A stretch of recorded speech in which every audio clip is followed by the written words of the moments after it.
We are into now this sixth session, and I can see Dr. Norma has joined in. Dr. Ash is also here. Dr. Ash, can you hear me?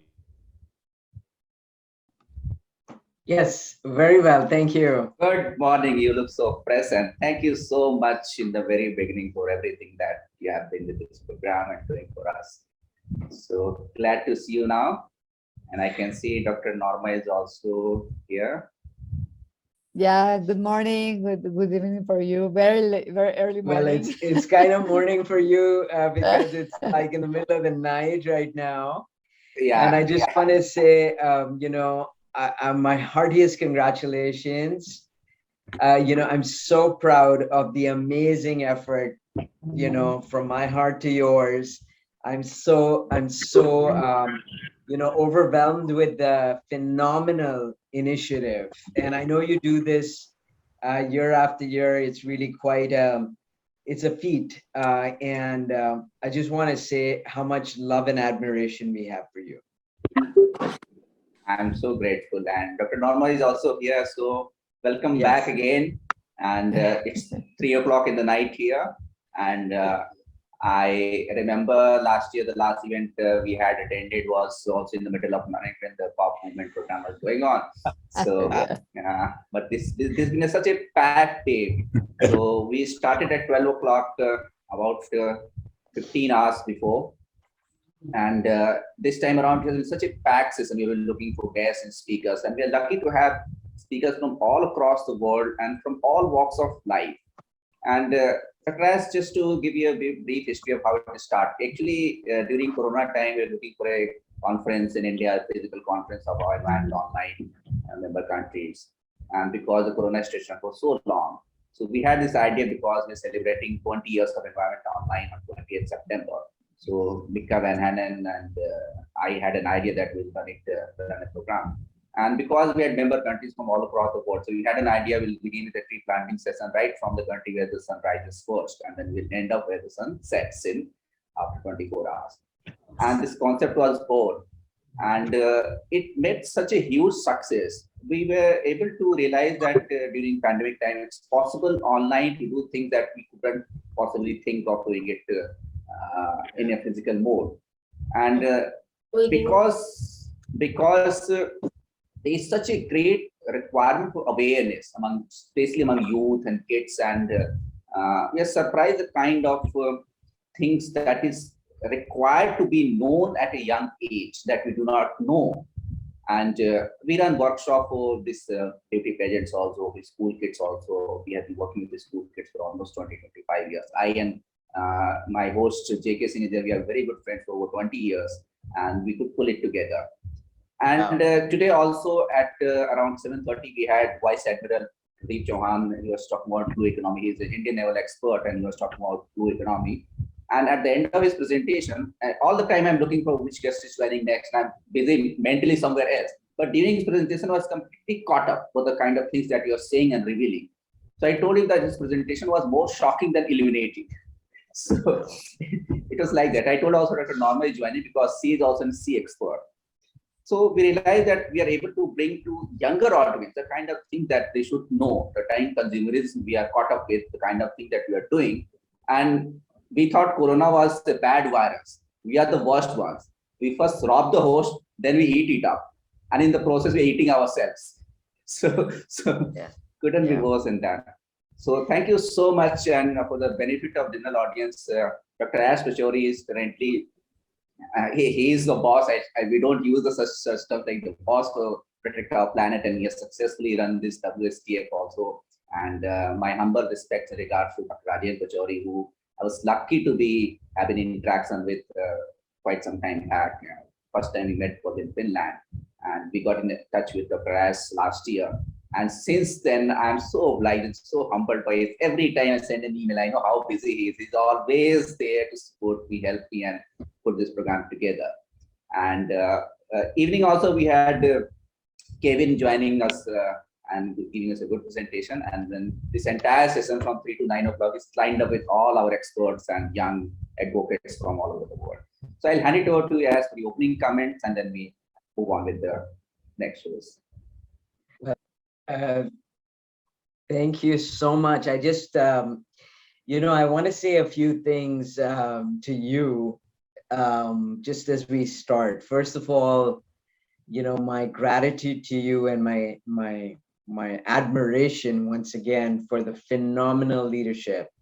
I do believe in everything you just said, which is about the potential to use an online platform to do things that, I mean, I know that it takes away from the face-to-face and, physical interaction, but it just creates a whole world of opportunity in terms of being able to conduct the kind of things that you've been doing, and I truly admire you for it.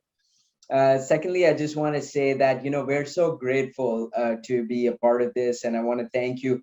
I've never, I was talking to my mom about you, and I was saying that I never sort of seen us as two separate entities. I always sort of see us as one entity, and I just want to say that, in everything you do, it comes across that you're someone who not only believes in that, but also practices it. And I have so much of love and respect for you for it. And also, yes, Admiral, whom you talked about just now from NMF, is a very dear partner and collaborator of the pop movement. And I did have the good fortune of listening in on several of the sessions that you hosted, well, earlier today for me, but yesterday for you. And I just think they've been hugely insightful. And I think you brought up something that actually formulates the very essence of how the pop movement, which I'm definitely not the boss. I am somebody who am very privileged to be inspired by the youth of the world, and I learned from, and I hope I'll continue to learn from and be inspired by the youth of the world. And really, the pop movement, where pop stands for Protect Our Planet, is about that. And I just want to say that we have a tagline which says "Youth inspired by knowledge," and just like you said, Rajiv ji, and Mr. Singh, I just wanted to say that, one of the fundamental thrusts of what you do is to get, well, I think you create a lot of synergies between people. I mean, I've had the good fortune of meeting people through your work, but you amplify people's voices. And what you're also simultaneously doing is exchanging knowledge and creating a space for education and inspiration for action on that basis. And really, as they say, the raison d'être, or the reason for being for the pop movement, is exactly that. We want to use knowledge and the science of climate change. You've had so many amazing scientists come in. I know there'll be some after me, like Dr. Norma, who'll talk about talk about science and inspire action on the basis of that credible information and knowledge. And you said something really interesting, Rajiv ji, because we take for granted that people will know. So there's the issue of misinformation, which is that people know what they know, but it's not correct scientifically and or credible. But then there's also people who don't know. And in our work, we just assume people know. So I'm going to give you a really interesting story from today. A few days ago, I got a message from somebody on WhatsApp from a number I didn't recognize. And somebody said hello, and I said hello, and we had a quick exchange. And then there was a follow-up today. And I realized he was in a country in Africa. We have somebody who's based there, and I thought, let them connect. And I didn't even ask what he was doing, because the person who wrote to me, because I just assumed he was working on climate, and he would be doing something to protect our planet, and he's leading some action. So when I asked one of our mentors to call him and talk to him, and I said, we have a pop festival happening soon, he should be part of that. So when this young person called me back, he says, he didn't know anything about climate. And I, in fact, informed him about, climate change is an issue, and, we're working on this. And my assumption was that he reached out to me. He must be working on something related to dealing with the climate. So I think you brought up a really important point. We need to kind of step back for a minute and understand that there's one thing about the fact that not everybody is working in the same field, yet we all have a role to play. and we all have something to that we can do to contribute, unlike what you described, which is that, we're robbing our planet and then eating it up, which is exactly what we're doing. But we can take little steps, baby steps within the realm of our own world and our universe, and make a difference. And also, very importantly, is to make sure that we take that action on the basis of credible information. And this is really where the pop movement comes in. And I just want to step back and say that, there's enough science to indicate that we really only have a small window of opportunity in which to affect change. And therefore, the pop movement is really based on one vision, which is to mobilize the 1.8 billion youth of the world to take action to protect our planet. Now, why are we talking about young people? We're talking about young people because young people are leaders of today and tomorrow. That's one. Number two, at the end of the day, it is young people, and even people who are not necessarily young, but actually, I think at the rate at which this issue is accelerating, everybody's going to face this issue and deal with the consequences of it. And we're not only going to, we already are. But young people are going to bear the largest brunt of this issue. And then finally, the important thing is to say that not everybody needs to dedicate their lives to only taking on a career to address the issue of climate change. But no matter what career you adopt, you can implement action which will help to protect our planet. And it's really all pervasive, because no matter what field we take on, we have a role and a responsibility to Mother Earth. Like Dr. Raja Louis said today, we are one with Mother Earth. And I think what we must also understand is that there are some very key principles that are driving, that I hope will be those that will drive us to take action. And one of the most important things is we have to come from a place of respect for each other, and also respect for our planet. And that includes all species. Now, one of the reasons we are facing the issue that we are facing with respect to pandemics, and we continue to face the risk of pandemics and diseases, actually severe health impacts as a consequence of climate change, is because we are devastating our planet, like Rajiv ji very rightly said as we started this conversation. But also, what we're doing is we're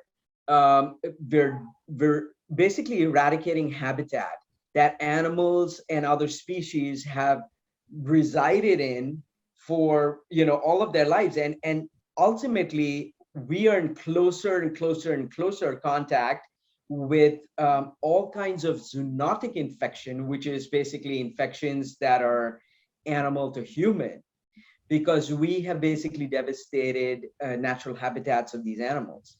And as a consequence, of all our so-called urbanization and whatnot and the other, we're exposing ourselves to. And it's bound to happen because we're basically completely eliminating any balance that has existed. And there's no way for us to have a future, like Gandhiji, said, that ultimately there's enough on earth for everybody's need, but not enough for everybody's greed. And sadly, we come from a place where we just can't get enough.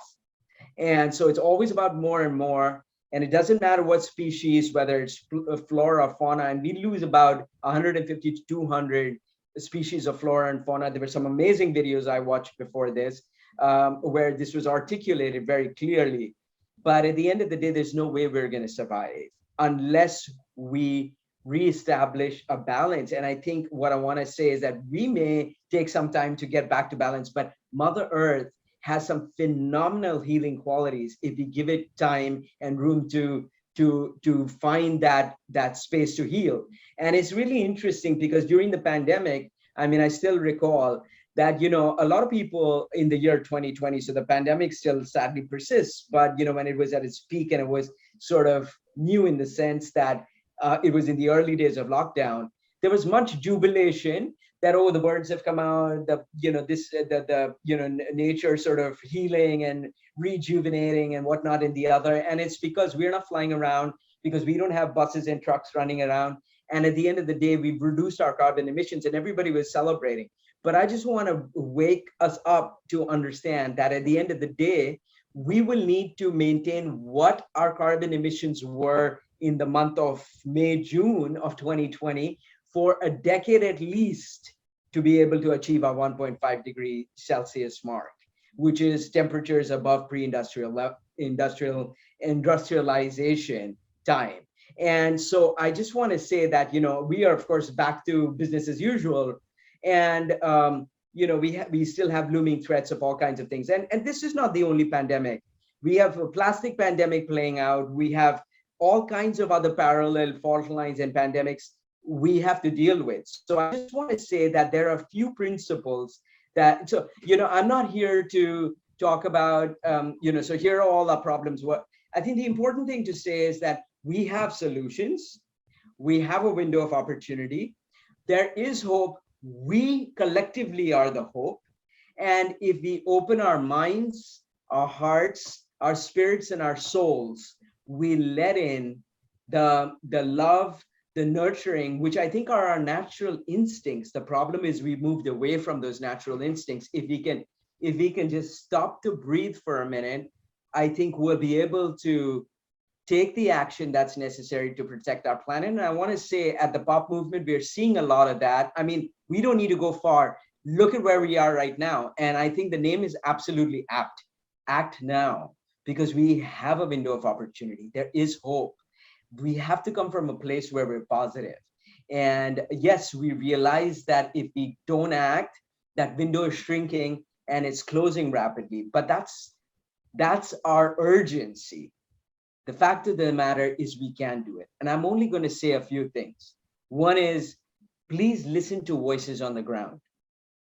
We cannot do this if we're going to take an outside-in approach. I, for example, am nobody to go to Zimbabwe or to go to Mexico for that matter, or to go somewhere else and tell, even in India, to tell people that this is what you need to do. I think we need to listen to the voices of communities. And remember, wherever we've had movements, wherever we've had a change in the course of history, whether it was our rights to freedom, human rights, whatever we might think back on, moments in history when we changed the course of our future has been when we've heard the voices of people. I think that's a very, very powerful thing. And remember, those voices come from here. So we have to make the room to work on an inside out approach where we give spaces and places for people to be a part of movements and change, which is participatory. So the people need to be involved.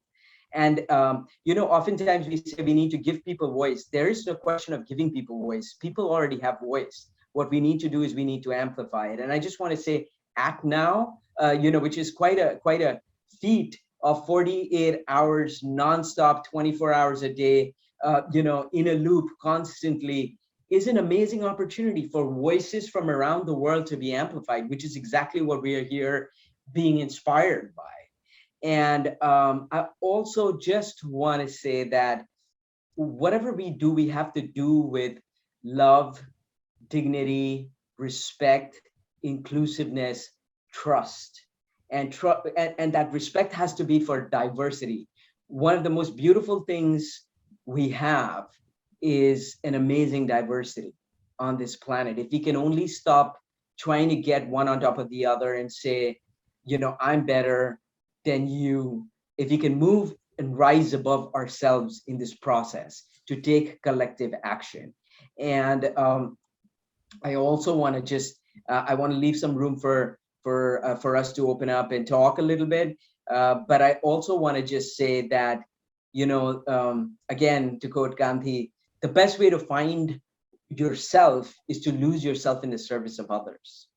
So if we really want to be all that we want to be and can be, really what I want to say is rise above yourself and give, because the only thing you have to really share and leave behind is a piece of yourself. And may it be the best. May it be the best piece of yourself that you can ever leave behind, because that's all we really leave people with. And yes, we have a world of unknowns. And the one known is that there's a lot of unknowns. But I just want to say that, as Einstein said, we can't keep doing the same thing and expect a different result. We need to do things differently. And I think we need to start to go within ourselves. And that's when we'll start to really rise. And may this action that Rajiv ji and Mr. Singh are calling for, and they do year after year as we come together to relentlessly support each other, I hope, and do this with a spirit of giving, loving, sharing, is that we really are willing to embrace each other and each other's diversity and do it with all our hearts, because we really only have this chance now. So I just want to say, that's a lot of what the POP movement stands for, but it isn't about the POP movement. It's about each one of us as individuals. And I hope that, we find our calling, and that calling be no matter whether you take on business or you take on, engineering, or become a medical doctor, or become a lawyer, or become whatever you may become, that in every action, we are mindful and come from a place where we really truly care. So thank you very much for this opportunity. And I just want to say that I feel your care. And how can I thank you enough other than to say from my heart to yours, thank you. Thank you, Dr. Raz. This very moving summarization of everything that we were trying to, everything that I might have said. Just a couple of things. I remember you mentioned that the Corona period, Mr. Mathis Wakanagel of the Global Brookfield Network, and they have been doing this Earth Overshoot Day since 1972. And he, on 4th and 5th June, they bring out every year the Earth Overshoot Day for that particular year. It's like when we have consumed all the resources on this planet on a particular day. And just 2 days back, Dr. Mathis is right now somewhere in the field. He goes into the forest, just takes day off around that time, so he couldn't join us live here. This year, Earth Overshoot Day fell back to 29 July. In 1972, the first time they conducted it, it was 30th of December. It simply projects on what date, is a scientific calculation, what date we have consumed all the resources we might have consumed in the entire year. So in 1972, the date was 30th December, which means we are nearly equal of, on an average, we are consuming resources as we should have done. Then it kept on falling. Look at the history. And in 2018, just before the Corona period started, it was August 1. So we were 4 months behind. Because of Corona period, little bit of changes in our living style and lifestyle, the date fell back for the first time in many, many years to July 29th. So we were very happy that things are shifting back. At least there is some progress. And in 2 years, in just 6 or 8 months of our free living, we are back to this year. The date has been projected as 29th of July. So we are back to square one. So despite all these actions, despite all this UNEP to United Nations, to governments, to policymakers, things are not moving as they should. And I tell you what, we had an interesting conversation. We had the CEO of Argonaut. Argonaut is a Finnish company that has a specialization in satellite imagery of forest mapping, and because they work with forest woods and all, so they have this complicated system. So we asked them whether it's possible for them. They have office in India also. What they can do for NGO like us.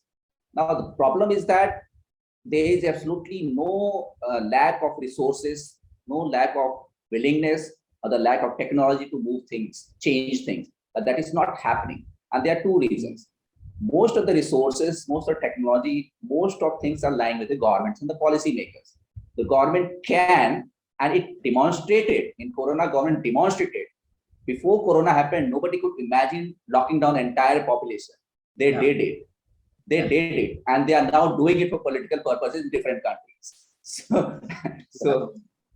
But the problem with government, they are so busy in holding on to their chair that this priority shift.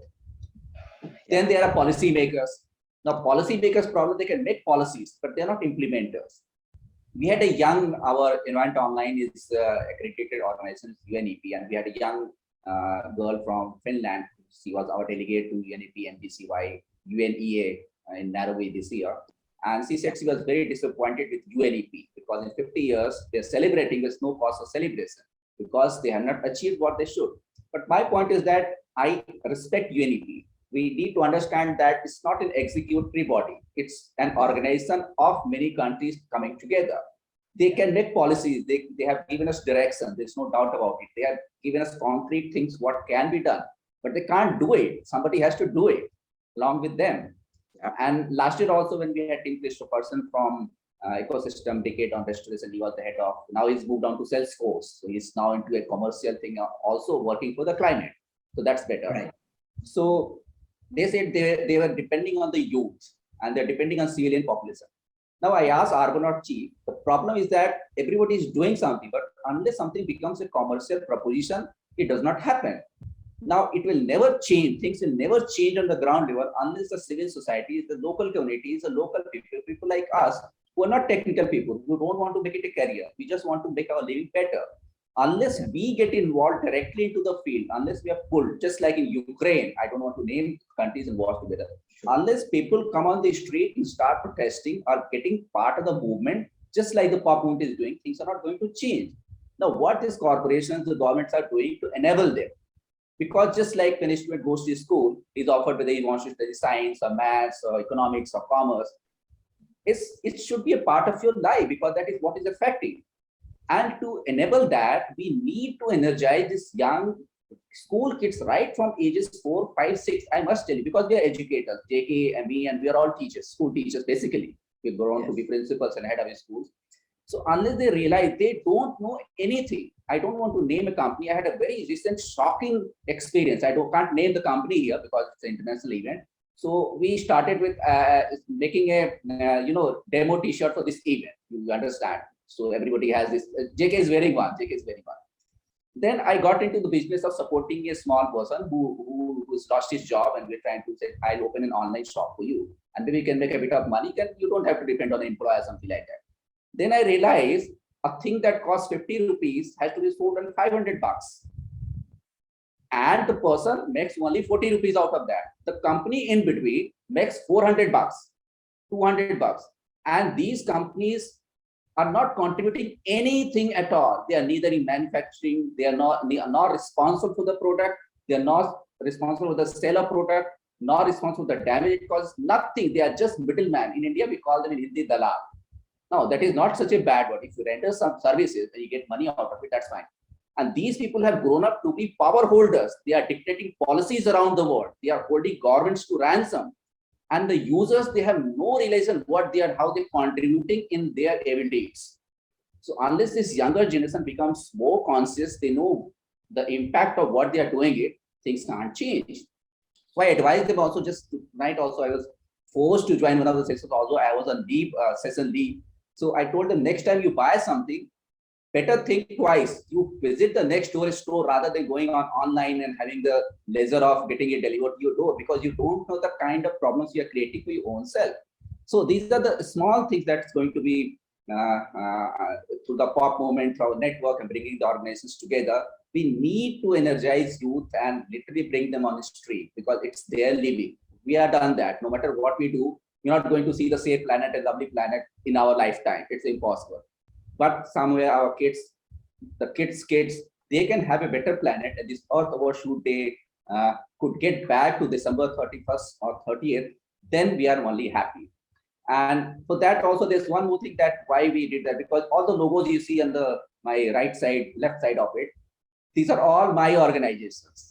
I mean, it's not one that I've invited. For instance, Environment Online, we started in Finland. I'm one of the 20 years when it started, we became an animal there.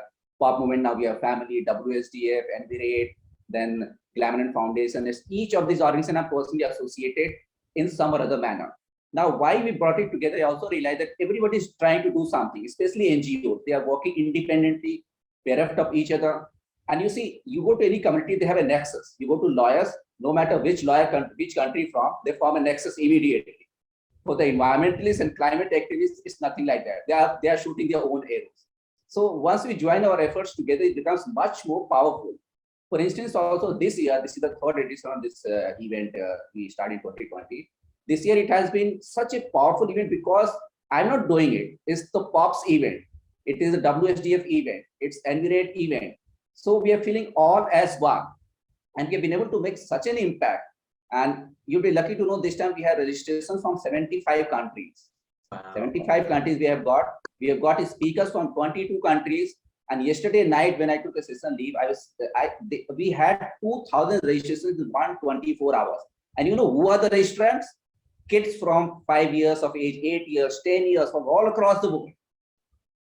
Kids who would normally watch a movie, who go to some beauty pageant, or who want to go to some more interesting events rather than get bored with lectures here. But if they are showing interest, we are making some impact. And if we can bring that impact into climate action also, then things need to change. And we need to force the governments, these big corporations, the companies that are holding governments to ransom and our policymakers to ransom. There's nothing wrong with policymakers, but they need somebody to execute. And without the help of a government, you cannot execute any big project. In order to do that, you have to beg to the government. They won't do that. Then do it the way they want it, not the way we want it. So we are more powerful, and as Ash always says, more power. So we are more powerful, and the way we have been working together in the past 1 year, I'm sure that we are going to make a huge impact. Just for your information, we started a new concept for the schools. All schools have this environment club or something like that. So what we're trying to do, we call them Act Now Club. And the Act Now Club doesn't do anything of its own. We bring our organization into the lives of students. And we have given 6 tasks to the students, which are very, very small tasks. For instance, each student will do something for environmental awareness. And when he does that, it means first he is going to make himself aware of what it is all about. You see, we have ecosystems, and UNEP is talking about ecosystems. The students do not know what is an ecosystem in the first place. They don't know how many ecosystems are there, how they're connected. For a kid who is living in a city, he has no idea how oceans are impacting his life. He has no idea. He does not know what is the blue economy. He simply thinks it's just eating fish out of market is blue economy, making money out of it. Whenever we call about economy, they all think about money, which it is not. So we are going to do that, and maybe I'll give a little presentation later on. And second thing, he must commit himself to climate action, which does not matter how small his action is, whether he's making a tree plant or whether he's just picking a polythene from a street. Interesting, we had Delhi's plastic, you know, there's this little girl, 10-year-old girl from Netherlands, she's known as the plastic pickup girl. And she was there. I told her, come to India, where I'll give you huge truckloads of plastic free of cost, nothing to it. So we are trying to assist tasks we have given to them, and I will apprise later on how we can do that. But the idea is to get this student into the business of making their own lives better. They're not doing any courtesy, they're not doing any favor to anybody. You are doing a favor to yourself. And they are willing people. I know, because we work with the students that I worked in 20 years before, they are very interested. In fact, in the morning session, there are 2 students who literally ate my head, sir, why we are not in the program, what we can do. Then they said, what, this is the environment program, we are not environmental. Who said this is an environmental program? This is your program. Environment is your life. It's not about tree planting, it's not about cleaning the beaches, it's all the way of life that we are living together. So again, I've eaten some of the time of Dr. S. I'll just apprise you of the sessions that we had. We started 12 o'clock, and we had Destiny Wagner from Belize. She is current Miss Earth 2021. And she came from a meeting with the Ministry of Tourism. They are working on blue economy. So we were joined by Destiny Wagner at 12 o'clock when the session started. And we are joined by Jamie Heron, who is Miss Earth 2014. She's from Philippines, a very good advocate of education, environment, and she's always with us for past 4, 5, 7 years. Then we had a lovely message from Natalia Alexeva. She had just taken over from Tim Christopherson's department of United Nations Environment Program, Decade on Restoration. She was good enough. She's in Sweden. They're celebrating +20, +15 Stockholm. So same thing message. I played that. And then we had the Vice Admiral, some climate activists, Lily Plastic Pickup was there. Then India's own Greta Thunberg, Lispria, she's a 10-year-old climate activist. She was there. And then we had a school student from Ecuador, from Georgia, and from North. It's been a very, very engaging session all throughout. So before I move on to Dr. Narma is also waiting. So I will show some videos also. We have made one small promo video, which I think you're going to like. So I'll request Rajiv, hello, yes. one of the students want to ask question from Ash. Can I small? Yes, Ash is going to be here for 3 hours now. I'm not going to leave you. So we'll play some videos to just make it interesting for the students also. So can you play track B1 and then play Natalia's message track B1 and B5? and then we can move on.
Good morning, good afternoon, good evening to all.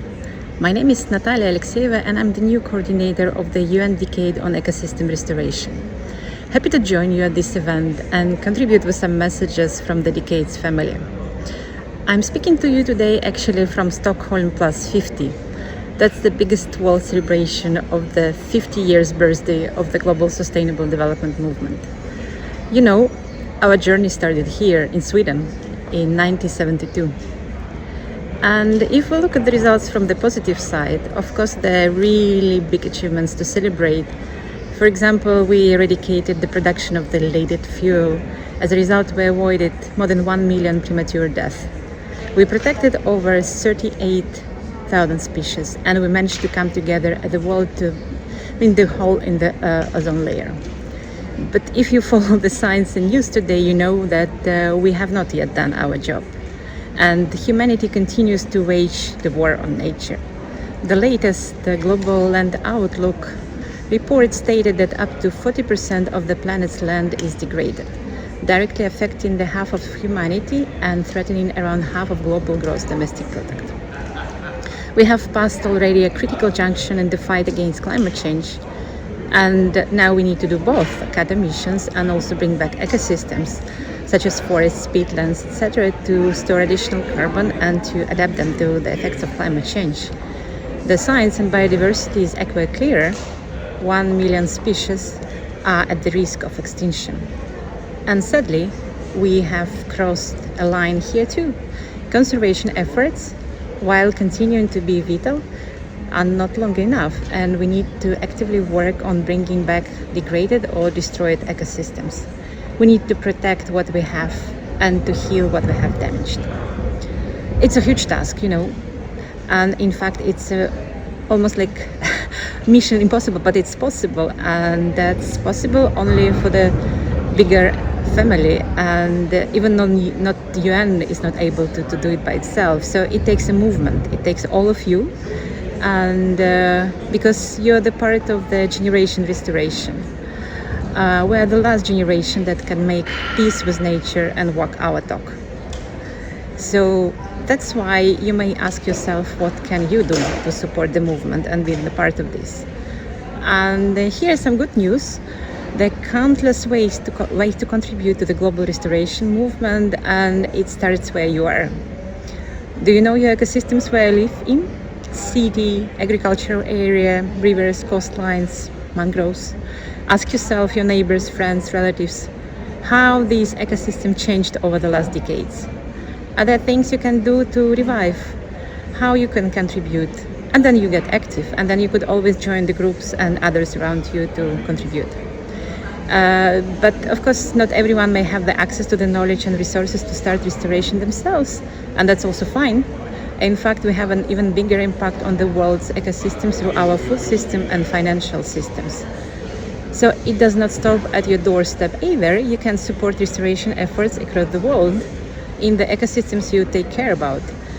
Maybe rainforest, coral reefs, wild savannas or grasslands. So they're waiting for you. And of course, while individual efforts are important, we need transformative changes at all levels. So, for example, for the governments, they've been committing to restore over 1 billion hectares as part of their global climate and biodiversity commitments and promises. So that's an area greater than China. And yes, these goals to be reached and to be implemented. And the same also, for example, if we're looking from other side, like investments, we know that the investments into restoration are on the rise, with major funds being announced at every opportunity. But the truth is that studies show we are far from the level of investment what is needed. We need to actually triple investment in nature, from currently 133 billion to over 339 billion. And new policy and finance are not enough either. So we need to reduce those which are causing harm right now. So we need to stop something which is killing our ecosystems. And the way we farm, for example, is a major driver of biodiversity loss. So we need urgently diversify our food systems, transform them, and to produce more sustainable and safer food for everyone, especially in the times of crisis. So on this occasion of the World Environment Day, I encourage you to get active. And go to decade-on-restoration.org to learn more about ecosystem restoration and what you can do to protect and heal our beautiful planet. We're all together in this movement, and we're all together in this beautiful home, our Earth. So we need to take it for our kids and younger generation to thrive and enjoy. We're all together. Hoping on your action. Thank you. That was Natalia Alexieva. She took time off on Sweden Plus 50. And now, before again, Dr. Narma will have to wait a little because there's a video from POP, because we need to let the youth know what our organization is all about, what we are doing. So I will turn to that video. Then after that, we'll turn to one student want to ask Ash something. Then I'll hand it over to Dr. Narma. And I can see Samuel is also joined in. So we have entire list of speakers waiting for us. So JK sir, can you play this video from Pop Movement? This is track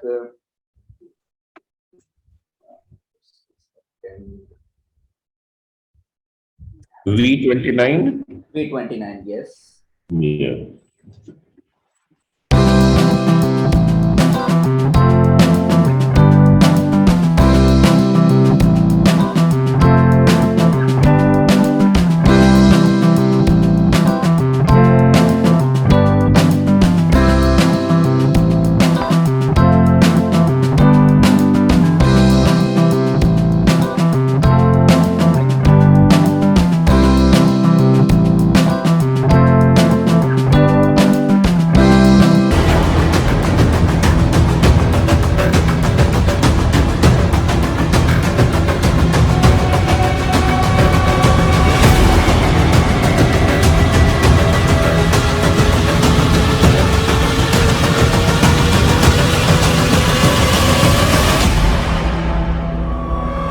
I'm deeply concerned for the youth of the world because these risks, these disasters, and the terrible impacts that they have are going to become much more intense and much more frequent. So I would say that it's the youth of the world who have to take the lead.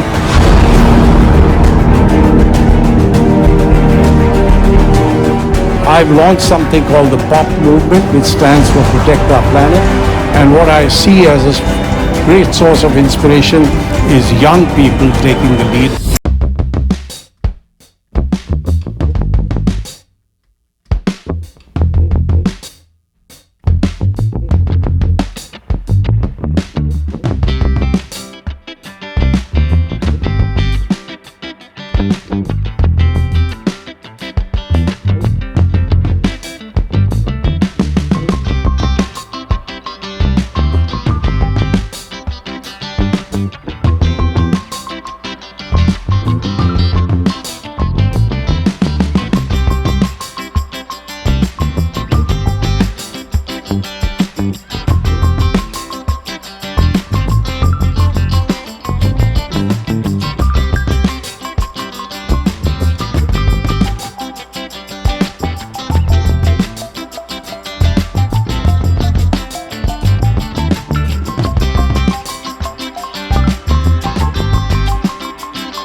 make a goal for all the young people in the world to take a step ahead with love, passion, and courage.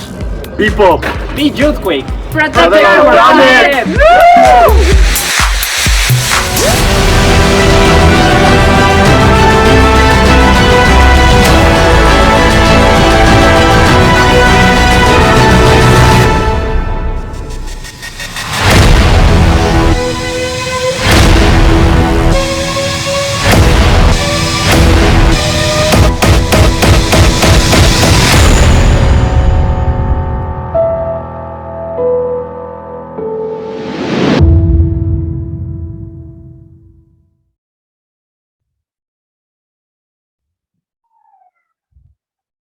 Okay, thank you.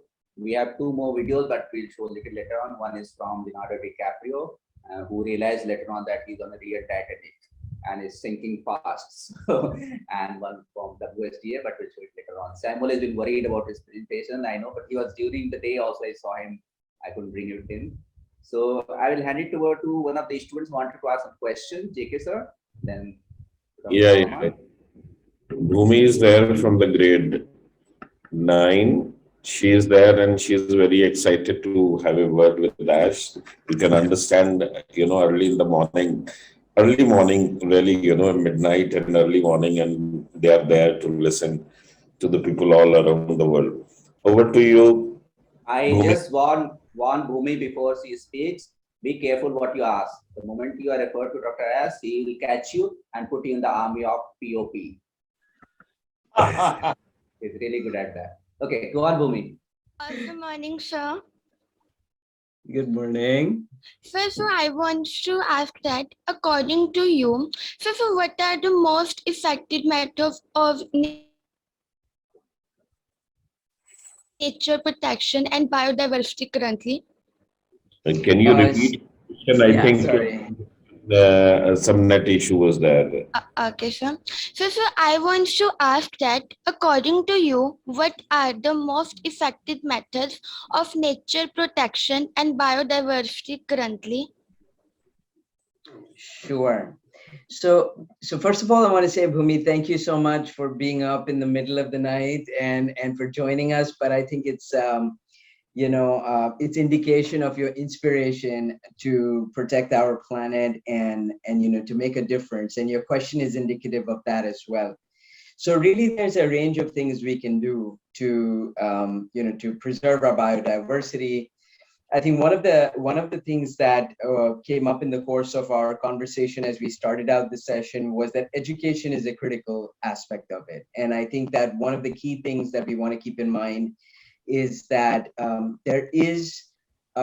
there's a proliferation of information. The question is that information credible or is it misinformation? So unfortunately, we are living in a time where while we have access to tools such as the internet, there's a lot of information out there, but that information is not necessarily reliable, and it could be misleading. So I think one of the most important things is that we must educate young people and make sure that education is the foundation to inspire action. There are a range of things we can do in our daily lives, which basically would help us decarbonize, to reduce our own carbon footprint, and to eliminate or minimize the extent of carbon emissions we were responsible for. And this could include things that we don't often think about, to be honest, Bhumi. For example, I'm going to ask you a question, which is that if you were to eat a hamburger, assuming, for a moment, you may or may not be non-vegetarian, but I'm saying for a moment, if you were to consider the amount of water that goes into a hamburger, could you tell me, or could anybody in this room tell me how much water would go into a hamburger by any chance? No idea. No idea. Yeah. So that's the thing. A hamburger requires over 2,000 liters of water just for a single hamburger. But everything that we consume has a footprint. And I think what is very important for us to understand is what are the implications of what we are doing, whether it's the way we travel, what we eat, the question of what we shop for and how we shop also came up. So, the important thing is to think about, so when I look at something and I want to buy it, do I really need it or do I want it? Okay. And if I need it is one thing, maybe if I need something, I should be thinking of what I can consume that is local to where I am. Because remember, with everything that we consume, there's a water footprint, there's a carbon footprint, there's an energy footprint. And, as things are transported from point A to point B, especially with things like meat, for instance, there is a whole preservation, right? So we have to refrigerate that meat as it gets transported from wherever it's being produced, manufactured, to ultimately to the end consumer. So there's a huge energy footprint to go with it. And also one of the important things to think about, and I'm going to ask you, Bhumi, why would there be a water footprint associated with a hamburger, for instance? Could you tell me why why there would be water consumption associated with a hamburger? Can you repeat your question? My question was that if I asked you a question about how much water goes into a hamburger, that I asked you, why would there be water consumed in the process of making a hamburger? Why? Why would water be consumed? So no idea, sorry. Okay, no problem. So you have to remember that, the cattle that's being reared or the meat that's being reared has to be fed, and farms have to be plowed and then watered extensively in order to feed them, which then it could be poultry, it could be whatever the form of meat it is, right? So basically, a lot of water there. If you think back from the point of origin to when it comes to, say, for example, the plate, what is the amount of water that's used? What is the amount of carbon that's emitted? What is the amount of energy? So these are the kinds of things. It's just about being mindful, and that's where the education comes in. Oftentimes we assume that people will know, but they might not know, and it's okay not to know. The important thing is to educate. And I think the important thing is also to be mindful of what we are doing and what the implications are of those actions on the planet. And so those are the kinds of things I would say that are very important for us to think about: reduction of our carbon footprint, and also the preservation of biodiversity. It's very important to think about it, because at the end of the day, our own survival, but also our collective survival, so individual and collective survival, is dependent upon protecting our planet. And so just to have a fuller picture is really key. And I'm only going to say one other thing really quickly, is that while we're talking a lot about carbon, there's also the issue of methane. And when you think of methane, for example, if we talk about biodiversity, methane is a very potent greenhouse gas. Okay, it's in fact in some ways more powerful than carbon. The only thing is that carbon stays for a very long time, 100 years, for example, whereas methane disappears faster, but the damage by methane is actually much more severe than carbon. So we need to think about not just carbon, but also all the greenhouse gas emissions, not just carbon emissions. Of course, carbon emissions is a big one. But in the context of biodiversity, I just want to say, for example, that we say, oh yeah, so our Arctic is melting. All right, I don't live anywhere near the ocean. I don't live near the Arctic. It doesn't bother me. But what I should think about is 2-3 things: that when the ice melts, lots of things happen. One is that the moment the ice is a store for methane, it is a store for carbon, and we have a lot of infection and bacteria that is currently stored in that ice. The moment the ice melts, we are emitting more carbon, we are emitting more methane, we are releasing the potential for disease, and of course, there's all the other implications of melting glaciers and ice and the Arctic and so on. So I just want to say that everything is connected. Yeah, thank you. Thank you, for your Dr. Ras. question. Thank you, Dr. Ras, that we have eaten up almost all time with Dr. Norman, but that has prompted me to say something. It's like you buy a packet of cigarette, and I'm not advocating cigarettes here. They have this warning over this, injurious to a health. so for the bottle of alcohol and everything like that. If we wanted to rate everything environmentally, even a bottle of mineral water will be much more dangerous than a packet of cigarette. Because in order to procure that 1 liter of water, I don't know how much water is wasted. So that is exactly the kind of knowledge that we want to get to these children, so they can be more conscious of that. And the funny thing is that all our problems lie in our own hand. It is the consumerism that is creating all the problems. If we change our lifestyles, we won't be needing climate experts. I remember from Pauni was invited to WCF conference in Finland, and she was on a panel of these people from big corporations and from Harvard and from I don't know what. She was very scared. So she was in a panel discussion and somebody asked a technical question. That was a lady from MacArthur Institute. And she asked a question and she was like a very good answer. She said, why you are asking this technically complicated question to a 12-year-old girl? I spent a lot of money come to Finland. I should be out there roaming on the street, enjoying the beauties of nature, and I shouldn't be suffering the consequences what you have done. So it's like that. And she said that it's like a patient who has been prescribed a medicine. He knows that this medicine will cure him, but he doesn't want to take it. That is the state of our situation currently. We know what is going to cure us, but either we do not want to take it forward or we are stuck with that.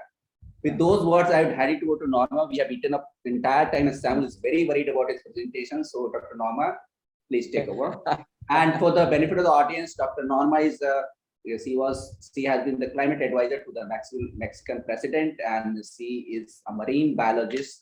She is patterned to the Protect Our Planet movement, and she has been with the UNESCO expert group on oceans. So she is one of the science experts, along with lots of technically complicated things that she has gone through life, but her presentation always consists something that we can take forward from.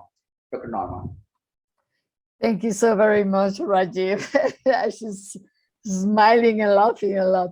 Well, thank you so very much for this kind invitation for the second year. I'm very happy to be here, of course. And I think that everything that was said is true. Everything what was said is going on now, in this moment. We are very worried about what is happening, particularly after the report of the IPCC, the last report that we need to read. Everybody needs to know what is that report, what they say, what they are advice to the world, because like I said, we have now a very, very narrow and a small window of opportunity to do something. I am a biologist, and in fact, I work on marine science and oceanography. And I had the pleasure to meet Dr. Aki Pachori and Ash more than 4 years ago in my own institution here in Mexico City. And I need to say that my institution is the second largest in Mexico. And I was very happy to hear Dr. Pachori talking about climate change, about the problems environmentally talking in front of more than 1,000 students in my institution. I was so touched at that time that I decided immediately to do something, and that something was, I didn't decide it, in fact, because I was invited to talk with Dr. Pachori and to explain me what was POP and what was the movement.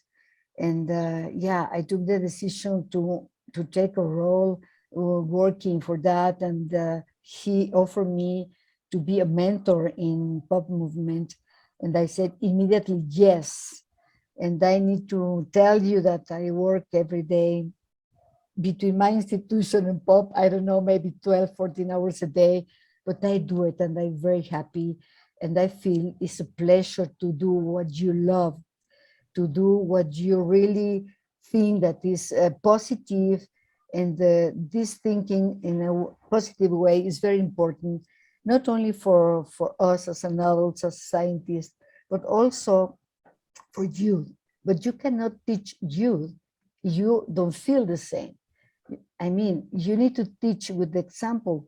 If you are not so good professor, if you don't believe in the problems with the environment, if you don't really react in the way that you should, and they should react, the students, is very difficult. In my institution, I work mainly with the postgraduate studies, master degrees and PhD programs. But I think that since the early age, we need to teach the children because they are really the future of this planet. And I don't say that they are responsible. We are responsible. I think the society in general is responsible of what we are facing in our time. And to give an example, it's not only like Ash said, the amount of water that you think that we are using to produce a hamburger of 100 grams, or the way that we consume, or the way that we buy clothes, etc. You need to think also that kind of behavior, what means around the world, what we are doing, what we are sending to the rivers, what we are polluting around us, the waste, the garbage that we put everywhere, and all the waste that we produce at home, wastewater, solid waste, etc.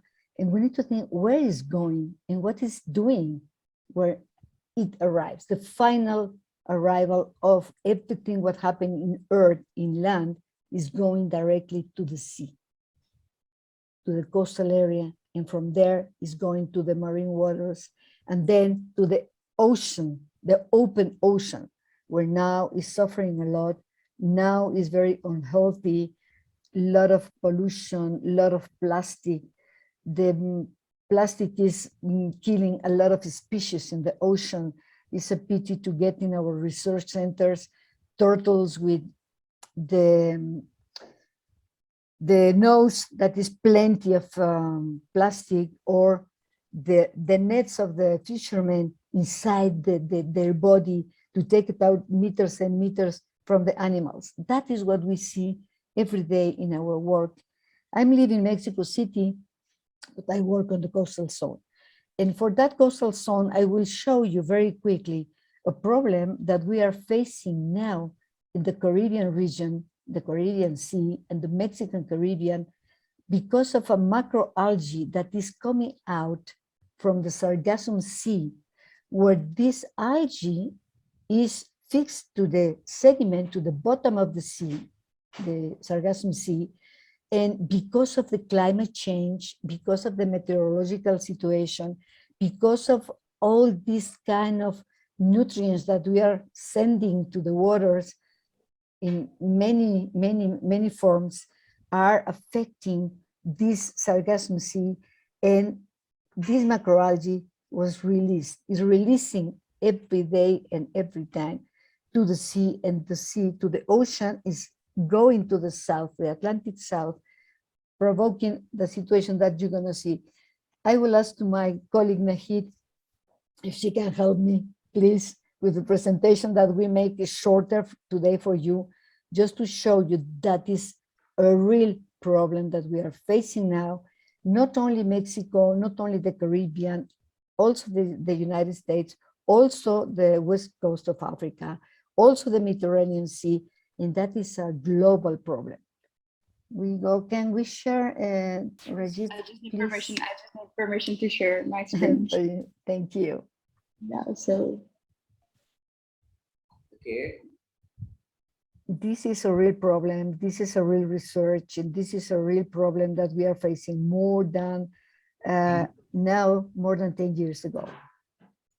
Nahid, okay, sir, can you use her as the co-host?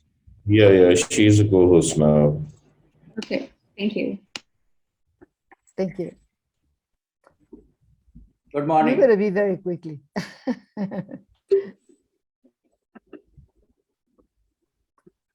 Okay, this is a presentation that was prepared by Dr. Ash Nahid herself and me, and we gave this presentation for the first time in Japan many years ago, because this problem started really in the Caribbean very strong in the year 2011.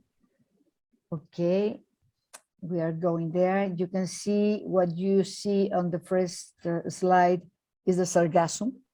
This is macroalgae, it's a brown macroalgae that is coming to our coast, floating, is not anymore fixed on the sediment, is floating. We can go ahead, Nashid, if you want, very quickly. This is what was happening in 2018 in Quintana Roo, the state where the Caribbean, Mexican Caribbean region is suffering a lot of this. You can see the amount of algae that are on the left side. And the people was asking, is it really good to go to Cancun now?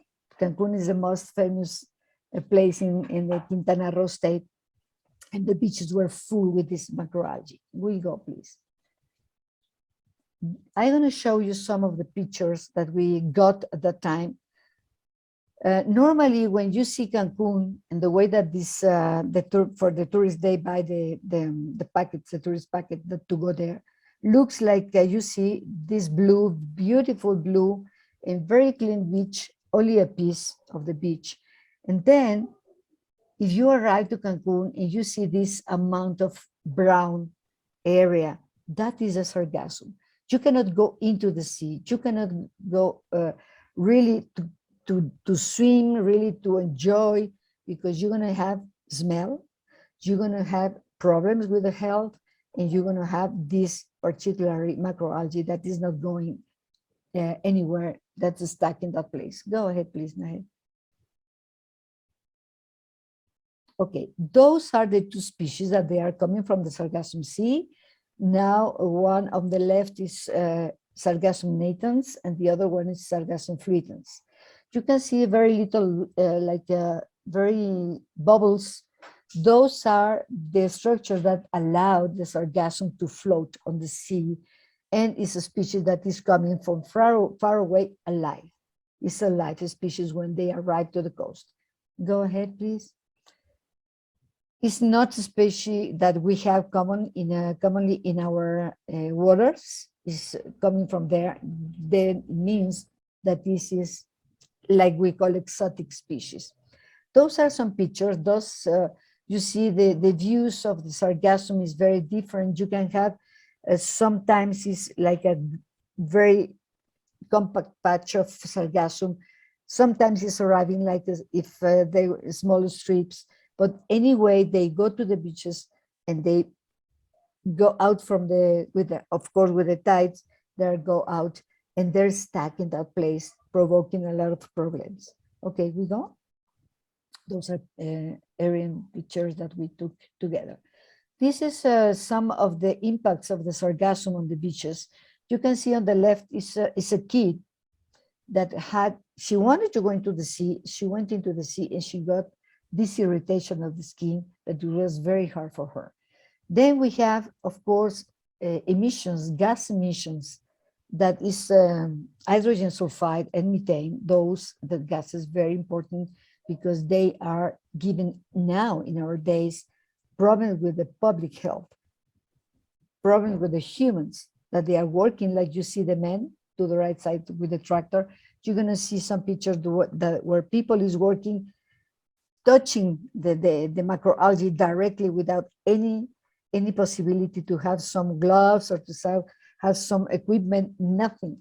Then you can have skin irritation, health problems, to breathe is very difficult in that area. You have coastal erosion. We are missing and losing a lot of coastal area, and now you have a narrow space to go to the beach. And of course, an ecosystem damage. Like they said, what is an ecosystem? We have a lot of ecosystems around the world, and all of them are interconnected. Like Dr. Ash said, from the Arctic to the Antarctic, we have all those ecosystems connected. We can get in the Gulf of Mexico waters from the Antarctica, you know. We can get the Saharan sands in Canada. Nothing is disconnected. And then, of course, the loss of a species is very important in this area, in the Caribbean, because we have the second largest coral reef in the world, that is the Mesoamerican reef, after the Great Barrier of Australia. Go ahead, Nahid, please. I want to go video further, faster. This is a model where is the sargassum. All the arrows that you see is the direction that is taking the sargassum when it's going out from the sargassum sea. That is just after you say, yeah, that is something that Dr. Ash said to me the last time, because I take my mouse and I think that you are looking my arrow, but that is not true. You are looking at, I will do it for the next time. But just in the middle to the top of this figure is the Sargassum Sea.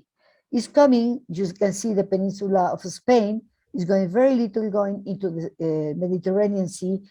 After that arrives to the west coast, and here you can hear like a circle just in the middle down the figure, where now is created a belt, what we call the Sargassum Belt.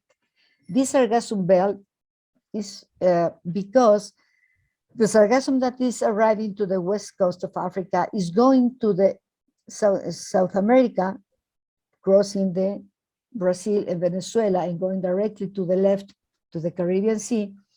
And that belt is going in and out, back and forward, back and forward.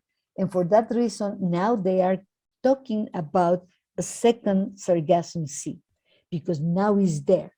It's moving constantly, and part of this sargassum is going to the Caribbean. And you maybe you ask yourself, why so much?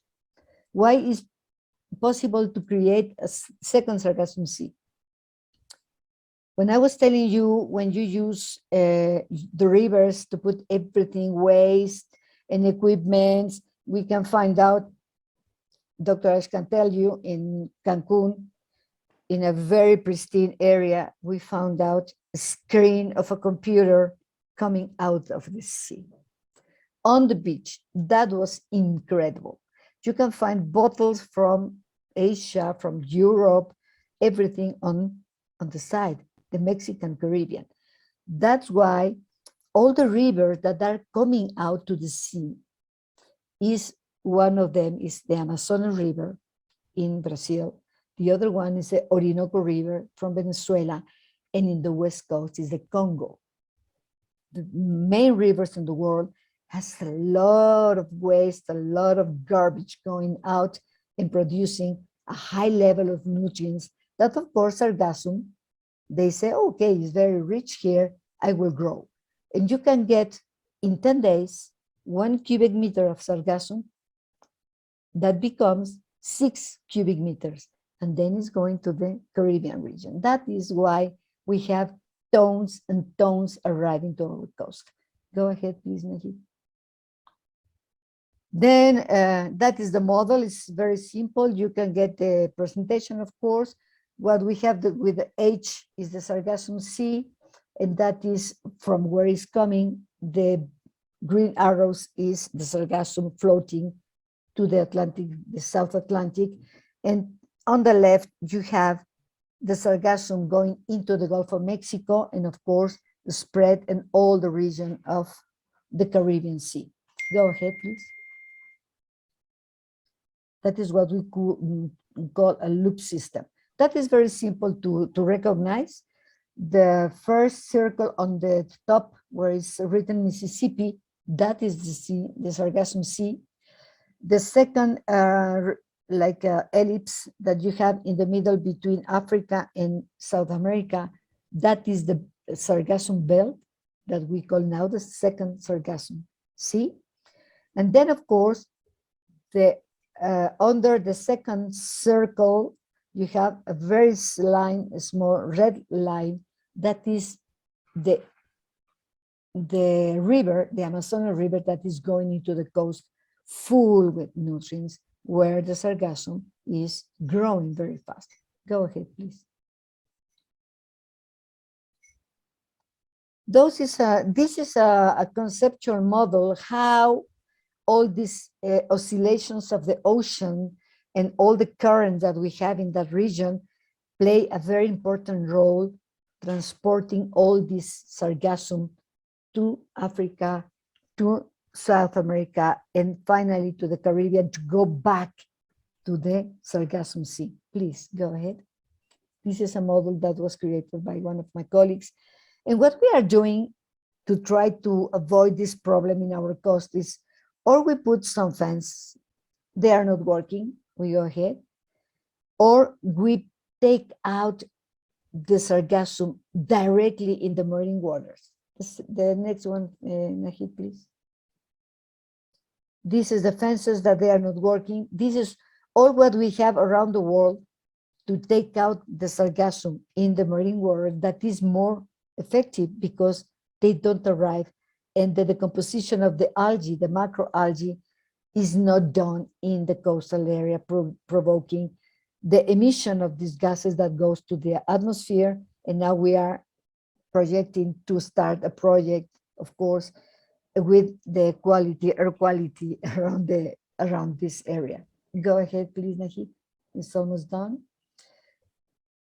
This is the way that we are working in Cancun, near Cancun and all the coast.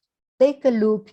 You have a lot of people working, that they are walking, they are pushing, they are taking the net or whatever you see is people in direct contact with the macroalgae. These people is suffering now, not only with the skin, but also with problems, because you're going to see now what kind of problems they can produce in our health if you are in touching with this macroalgae. Go on, Nahid, please. No, this is not now for us. Okay. The levels of methane, that is the effect. You can have mood changes, memory loss, vision problems, headache, nausea, etc. That is only with the methane. And people is breathing constantly this kind of gas, okay? Now we go to the hydrogen sulfide. Nahid, the next, please. Just to show you that is very important to know what is happening with people that is working in this area. You can see now here, you can have, if you have a very low concentration, of course you have irritation of your eyes, the nose, your throat. Maybe you can have shortness of breath, but if you have high concentrations, imagine that you have inland today more than 100,000 tons of sargassum inland that is in decomposition with all kind of products and gases producing by this decomposition. Then you can even lose the consciousness and you can have other effects. That is what we are doing now. We are working with this project. We are going now to Cancun in a team. POP team is working now in public health associated with the effect of sargassum, and also the impact, not only on health, but the impact of social and economic activities with associated with this problem. I think that is the last one. And Nahid, please. I think that is what I wanted to say. Yeah. This is a real problem we are facing since 2011, and we need to have an answer, because we cannot stay in that way.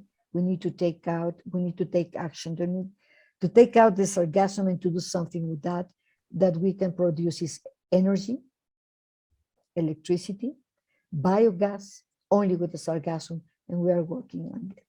Thank you so very much, Rajiv. That is only to show the kids what they can do, what they can help, how they can help in real problems, and because they can work with those, of course.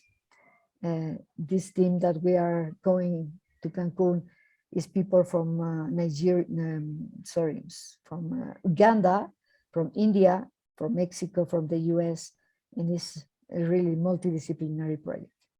Thank you so much for your time, and thank you so much for your invitation. That was really a pleasure. Thank you, Dr. Norma. I'm looking forward to you calling me to Mexico. I can help you clean up a little bit of it. And, you're welcome.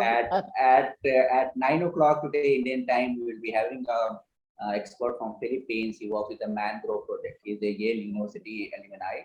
And they are seeing some of this problem. I'm not very aware of what is happening in Philippines exactly, but because their coastal area is also suffering this problem. And it is assumed that it kills the mangrove plantation also. Maybe it's doing that. So he'll be joining at 9 o'clock. We have Nahid here. Thank you, Nahid. I like the goggles here, the big goggles up on the face. It's beautiful. And Samuel is mighty worried. I think I just bring Samuel on the screen. Samuel, can you start your video? I'm asking to start. Yes, yeah. Okay, Samuel is here. So before I turn to Samuel, because I'll make up some time and then we can move ahead if we have a bit of more time. We have kept some free time also between this half an hour slots. We can interact, we can talk. Dr. As is going to be here. I'm not going to leave him until we finish off here. So that's fine. JK sir, we have a video from WSDF and then we have a message for WSDF from Leonardo DiCaprio. So we'll play those video tracks and then I'll turn to Samuel. Samuel, are you ready with the presentation? Are you going to present something? Samuel, please switch on your mic. Unmute yourself, Samuel. It's midnight in Nigeria. Yeah, I'm here. Okay. I'm here. So I'm requesting JK sir to play 2 video tracks and then we move on to Samuel and then we'll have some more interaction. Which? Please play V30 and then V80. V30 and 80.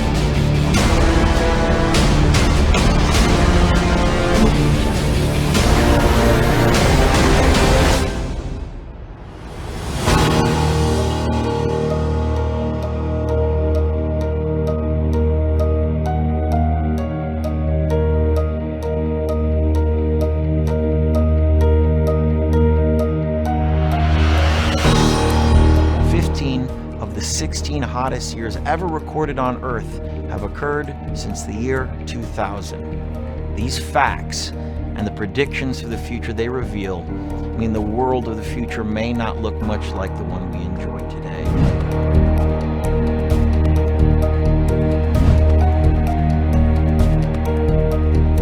I have some bad news to tell you. We have broken all-time records in concentrations of main greenhouse gases, carbon dioxide, methane and N2O.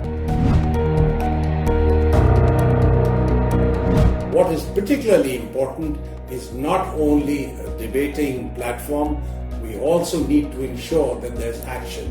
And the WSDF is not only going to promote action all over the world, but also monitor it so that we know that we're doing adequately in every part of the globe to meet the objectives of this organization. It is our objective, changing the conversation to green jobs, about how healthcare would be enhanced by climate objectives, about how you can cut the cost of energy, how you can get cost of living down, all with climate objectives in mind. Then it becomes good politics.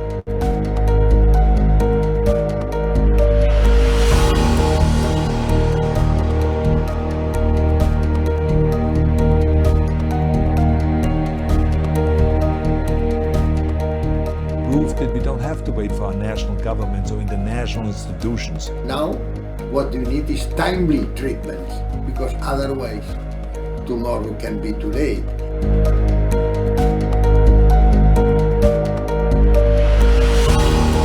We can contribute further to mobilize world public opinion as well as governments to fully implement the climate change accord that we achieved in Paris. But there is also reason for hope. Renewable energy, clean fuels, and putting a price on carbon are beginning to turn the tide. But we must scale up these solutions and get them in the hands of everyone everywhere right now. We will win that global battle against climate change, because basically we have two great allies: public opinion, global public opinion in general, and also science, that is demonstrating the need, the urgency to act if you want to protect our planet and to let future generations live in our planet.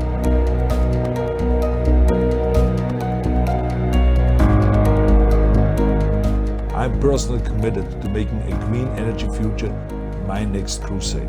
We want to get everyone involved in this crusade.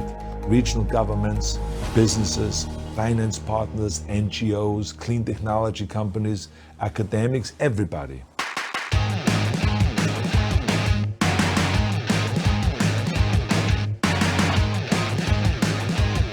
Starting right here and now, let's write the next chapter together.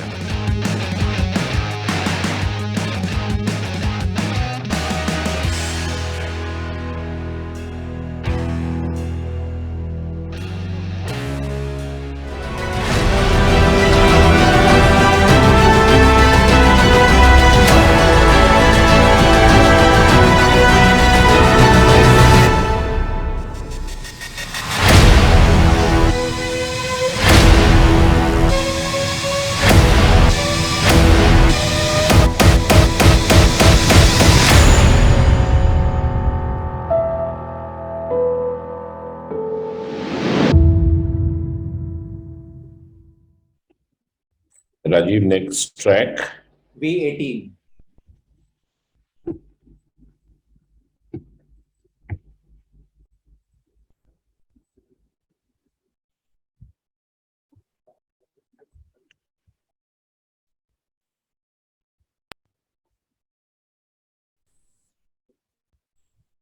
Hello, everyone. I truly wish I could be there in person, but I look forward to future opportunities to meet and discover solutions for the issues that we all deeply care about. Climate change is the issue that we all must be profoundly alarmed by. For the past 3 years, I've been on a remarkable journey making the documentary film Before the Flood to show how this crisis is changing the natural balance of our planet and threatening our future on it. I've been to cities like Beijing that have been choked by industrial pollution. I've seen ancient boreal forests in Canada that have been clear-cut, and rainforests in Indonesia that have been incinerated for natural resource development. In India, I met farmers whose crops have literally been washed away by historic flooding. In America, I've witnessed unprecedented droughts in California and sea level rise flooding the streets of Miami. In Greenland and in the Arctic, I was astonished to see that ancient glaciers are rapidly disappearing well ahead of scientific predictions. I also heard from the best scientists at NASA and some of the top researchers at our great universities, and there's absolutely no doubt amongst these experts, indeed no doubt among more than 99% of the world's top scientists who study this issue, that climate change and the environmental crisis we have witnessed are a direct result of human activity. These top scientists also warn us that the impacts will become exponentially worse in the not-so-distant future. 15 of the 16 hottest years ever recorded on Earth have occurred since the year 2000. These facts and the predictions for the future they reveal mean the world of the future may not look much like the one we enjoy today. In addition to rising sea levels, there will be millions more climate refugees fleeing starvation. There will be flooding, there will be droughts, and conflicts over shrinking resources. Natural forest wildfires that once burned a few months a year during the summer will soon rage all year long. And storms like Hurricane Sandy or Katrina, which should happen only once in 100 years, will now happen more often and cause even more damage. But there is also reason for hope. Renewable energy, clean fuels, and putting a price on carbon are beginning to turn the tide. But we must scale up these solutions and get them in the hands of everyone everywhere right now. Because this transition is not only the right thing for our environment, it makes clear economic sense. Ladies and gentlemen, 99% of all plant and animal life ever to exist on planet Earth has appeared and disappeared before the arrival of industrial humans. The Earth doesn't care if we are here. We're not trying to save the Earth. We're trying to save our quality of life. Indeed, for many, our very survival on this planet. We have waited too long to take action to address climate change. But if we band together, we can build the future we want. Winston Churchill said, "History will be kind to me, for I intend to write it." Starting right here and now, let's write the next chapter together. I'm going to leave the rest up to the head of my foundation, the brilliant Mr. Tamanend, who single-handedly created some of the most important environmental policies in the state of California. Considering it's one of the largest economies in the world, Terry is an expert in integrating green technology with economic progress. I want to thank you all so very much for your time and for your commitments to protect our fragile planet. Thank you so much.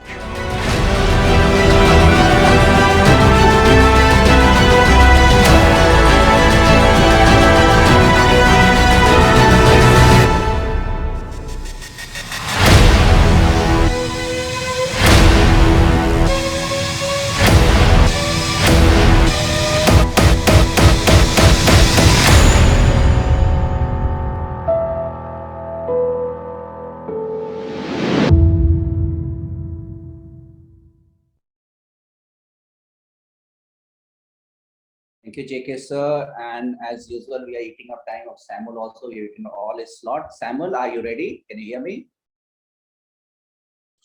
Yes, I can hear you. I'm trying to get my slides. I'm sorry. Here.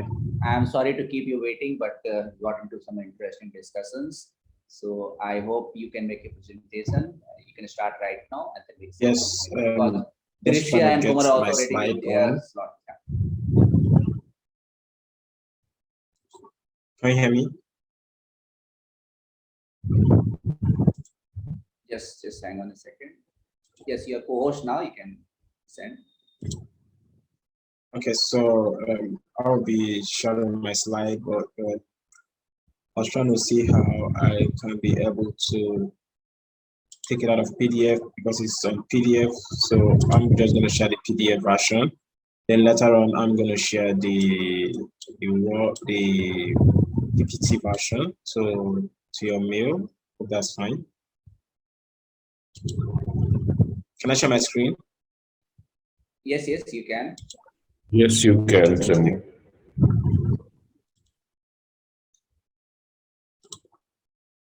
Okay, so what I'll be discussing today is going to be quite different from Samuel, sorry to interrupt you. I would like if you make a little bit of introduction of yourself, the kind of work that you do, for the benefit of the general audience. You know, they're very glad to see. Yeah. I am so sorry. I forgot about that. Okay. So my name is Samuel Siokore. I'm a Nigerian, and I'm currently in Nigeria, African continent, and I am known as a climate crusader. So I'm a global youth and climate ambassador on climate. I am corporate mentor and ambassador for Africa, and also I'm a climate pact ambassador for the European Commission.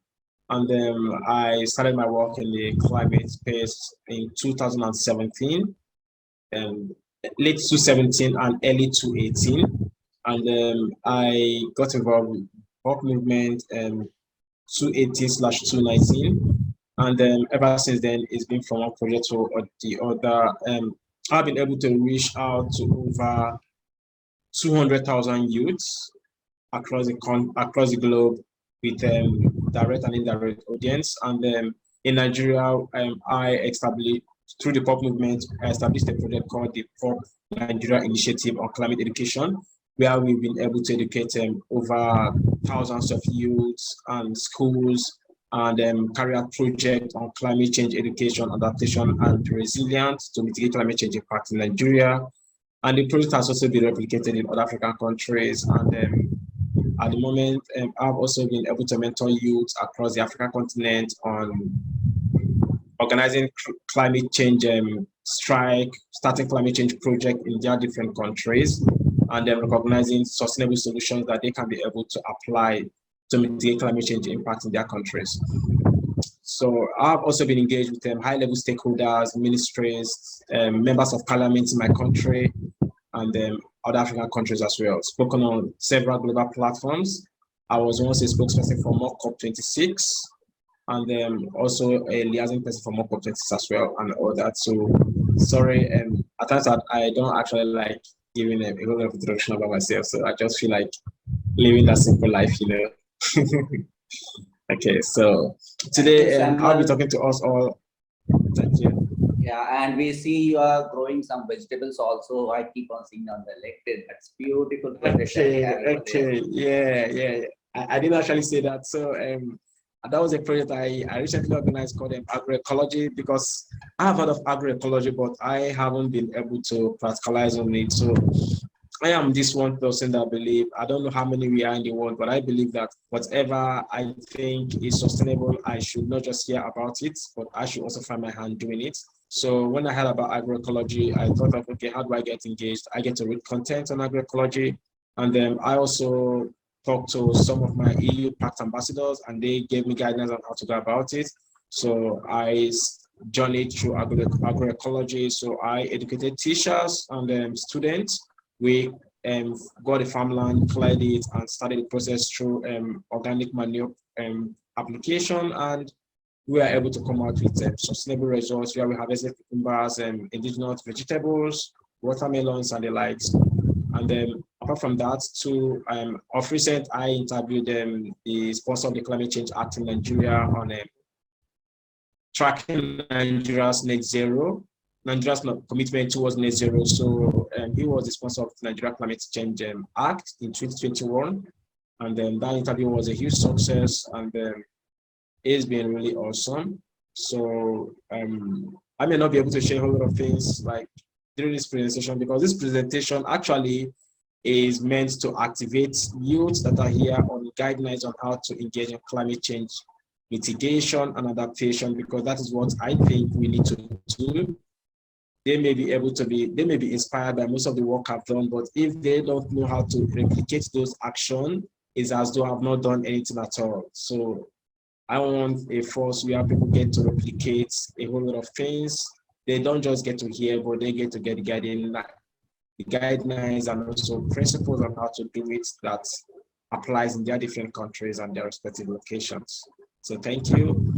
And then today I'll be talking to us about climate change mitigation and adaptation, youth action for climate change mitigation and adaptation. Yeah, so we know that youth is a striking force. Currently in the world, we are over 7.8 billion in the world globally, according to a report by the United Nations and UNFPA. Okay, so we are over 7.8 billion, and out of that 7.8 billion, I know for sure that over 50% of that 7.8 billion are youths that are aged from 16 to 35. And then looking at the fact that youths on that particular range are what makes up the global population with over 50%, there is need for youth to engage in climate change mitigation and adaptation. And tonight I was speaking with an interesting friend that Dr. Ash connected me to in Nigeria here, and I was talking to him about climate change, and he was saying, well, he doesn't think climate change exists. Like, he was like, can I tell him how climate change exists? So I get to tell him the practical physical changes that happens in our environment and even where he's staying. And he was like, yeah, now I know climate change exists and I have to take action. So I also had to put him through some of the sustainable actions he got to take in his immediate environment that could bring about sustainable changes that we want to see in our planet and also in our environment. So that's what we are looking at today. And then I wrote something here and I said, climate change impact can be reduced if youth are bold enough to take action. We know that a whole lot of youth has been threatened in a whole lot of ways. Looking at climate activism globally, we are seeing that it's even a threat to our lives and to our survival, where people get to be threatened, don't do this anymore or else you're going to be imprisoned. And I know often at times I've seen youth ask me, how do you scale through with your activism work that you don't get to be embarrassed or harassed by the politicians or by the government, or you don't get to be stopped and all that. So we are going to be talking about that here today. And I know it's going to work. So today's agenda, we are going to look at what is climate change and its impact. we are going to look at what is climate change adaptation and mitigation, roles of youth in climate change mitigation and adaptation, and call to action. So believe me, this is a brief presentation, but bringing out this agenda, I know a lot of people will be thinking probably it's going to be a long presentation. No, we just have about 7 slides or so that is going to be this presentation, brief and interesting as well. So just fasten your seatbelts and take a glass of water, and let's go on this brief, smooth ride. Okay, thank you. So what is climate change? You know, that is the first question the guy asked me today. What is climate change? And I told him climate change has a general impact on human, regardless of gender and other living species. Basically, we can talk about climate change as the change in weather and occurrences, right? Changing weather and changing up in weather occurrences and all that. That is some of the scientific terms used to describe climate change. But if you don't bring down climate change, narrow it down to the physical replications of what it does in the life of we individuals, living species, and environment, we are going to be missing a whole lot of things when we are discussing climate change impact. So climate change is a global phenomenon that has a significant impact on our environment, on our health, culture, occupation, business, industries, policies, and daily activities. Let's take, for instance, I want to go out very early in the morning to work, and you'll be struck with a heat wave that you can't see. Everywhere becomes so white that you can't see.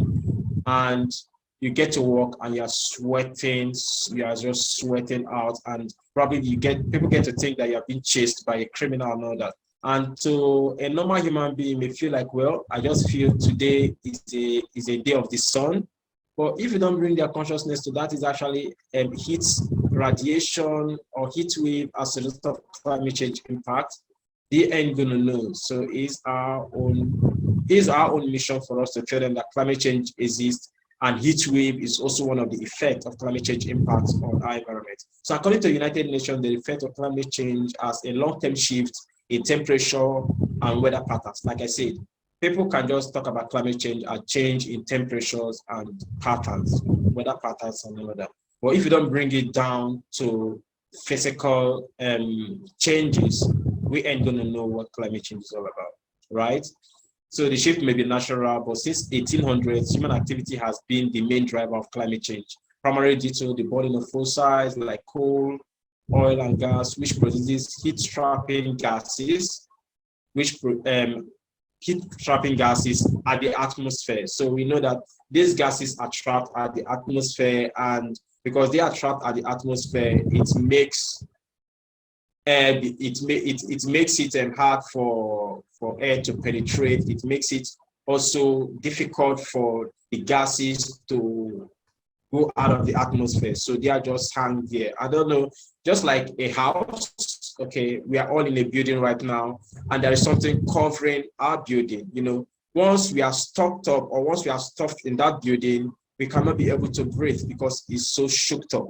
So we get to feel the trap of the heat. That is what is happening on our planet right now, because we are trapped with a whole lot of fossil at the atmosphere, which is causing a whole lot of radiation and effects on our lives, on our species, and even on our day-to-day activities, right? So I'm going to rush this right now.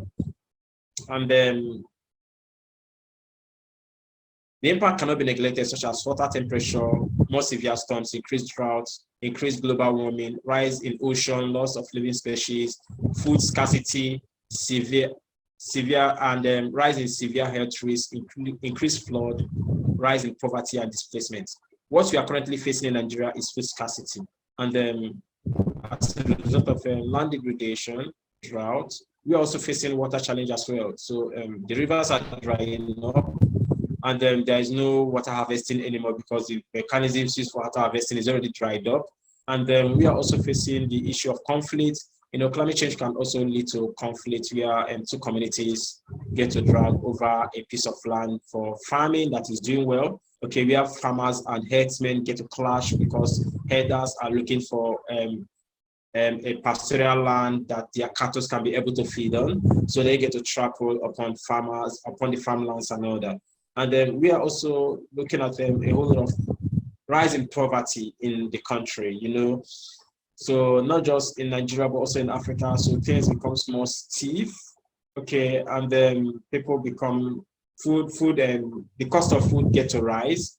So people that doesn't have money to buy, they get to look for other alternative for survival. So poverty get to increase and displacement get to be on the rise, where you get to see people migrate as a result of hotter temperature, as a result of lack of rainfall, as a result of flood. So they get to migrate, displaced, and all this kind of stuff, you know. So these are physical replications of climate change. And, you know, we've heard of climate change adaptation and mitigation, but at times we don't get to ask, like, how do we marry these two terms, you know? The reason why climate change, like there was a course I was taking from the University of Cape Town, and I get to understand that the reason why climate change impact is more severe in Africa compared to every other continent is because there is no strong climate change adaptation and resilient policy that strengthens climate change mitigation and adaptation. So Africa, we don't get to fund climate change adaptation projects, and we don't get to fund climate change resilient projects. So we just get to be at the peripheral level to say, well, whatever happens, happens, and we can adapt. But there is no mechanism put in place for the adaptation to take place, you know. So climate change adaptation, I'll just read a brief. Adaptation is a variety of actions that are meant to reduce or compensate for or adapt to the adverse impacts that rise from climate changes on Earth. So when we take climate change adaptation, we are simply saying that from now henceforth, probably tree planting is an adaptive and mitigation approach to climate change impact. Yeah, so tree planting has a dual replica effect towards climate change. So it adapts to climate change and also it enhances climate change mitigation. Adaptation in the sense that when you look at wetland or watertight areas, you get to plant trees, you get to reduce the rate at which this watertight flows. And also it get to absorb carbon as well. When you look at planting of trees, you get to absorb tons of carbon. And when you look at a mitigation approach, through absorption of tons of carbon, we get to reduce the level of carbon, and we get to reduce the level of carbon emission at the atmosphere. So by so doing, we get to mitigate that climate change impact as well. So it's have a dual purpose. And what about mitigation? Mitigation are actions or changes in societal behavior taken to reduce or eliminate greenhouse gases. So like I said, tree planting also reduce and eliminate greenhouse gases. So if we engage more in tree planting, we get to reduce more of greenhouse gases. And if we engage more in tree planting as well, we get to adapt to climate change. And then we know about the ecosystem and the ecosystem services. So the more we engage in sustainable environmental practices, that is the adaptive approach, the more we enjoy more ecosystem services. And these ecosystem services, like people in the coastal region, they get to fish. So ecosystem services, they don't get to fish anymore because the rivers are dried up already. So, you know, they get to suffer the loss of that. And then we don't get to go on the mountains anymore because they are hot. So these are services that the ecosystem provides for us that we don't get to benefit anymore due to one thing or the other, looking at deforestation, looking at tree logging and all that, right? So how do youths engage? Okay, rules of youths in climate change mitigation and adaptation. So we have to know that youth can advocate. Yeah, that is how I started. I started as an advocate. So one day I came out and I said, I want to promote clean and green environment. So I took placards like the youth you can see on the screen. So I took placards and then I went to the streets in my residence and I told them with the flag of my country to say, let's promote clean and green Nigeria, plant a tree today, clean and green Nigeria. And come to think of it, as a youth that just started, a whole lot of people were scared. So they were actually thinking that I'm going to use a picture for something. And then some of them said they are not going to snap with me. Some said they don't support the cause. But others said, wow, let's do this. Let's promote clean and green environment in Nigeria. And this advocacy started in Lagos. From Lagos to Cross River State. From Cross River State, it has spread to other parts and regions of Nigeria, Africa, and the world at large. So that is my first step. I started as an advocate for my particular environment to say, let's promote clean and green environment wherever you go. And another thing is lobbying. This is an essential role that youth need to learn how to do. You know, we all shy away from politicians, policymakers. Yeah, we shy away from them, but they play a critical role when it comes to climate change adaptation and mitigation, looking at lobbying as a major key. You know, so if youth can be able to lobby with these stakeholders, with these policymakers, they can be able to get their policy being implemented. I remember in 2021, I was invited to submit a climate change and inclusion bill at the constitutional amendment of Nigeria, and I presented that. And in the same year, I had a meeting with the MOCOP, with the MOCOP, and we had a meeting with the current sponsor of the Climate Change Act in the person of Rep. Sam Onibu, and we discussed a whole lot of things with him regarding what we want to see in the Climate Change Act. And I asked a question, and that question is, what are the rules of youth when it comes to the implementation, implementation of this policy into an act? Do youth have a rule at the table? And he said, Sam, you just asked an important question, and yes, he's going to make sure that that is possible. And once the policy is being implemented into an act, he's going to send it to me, and I'm going to see that yes, it has been implemented.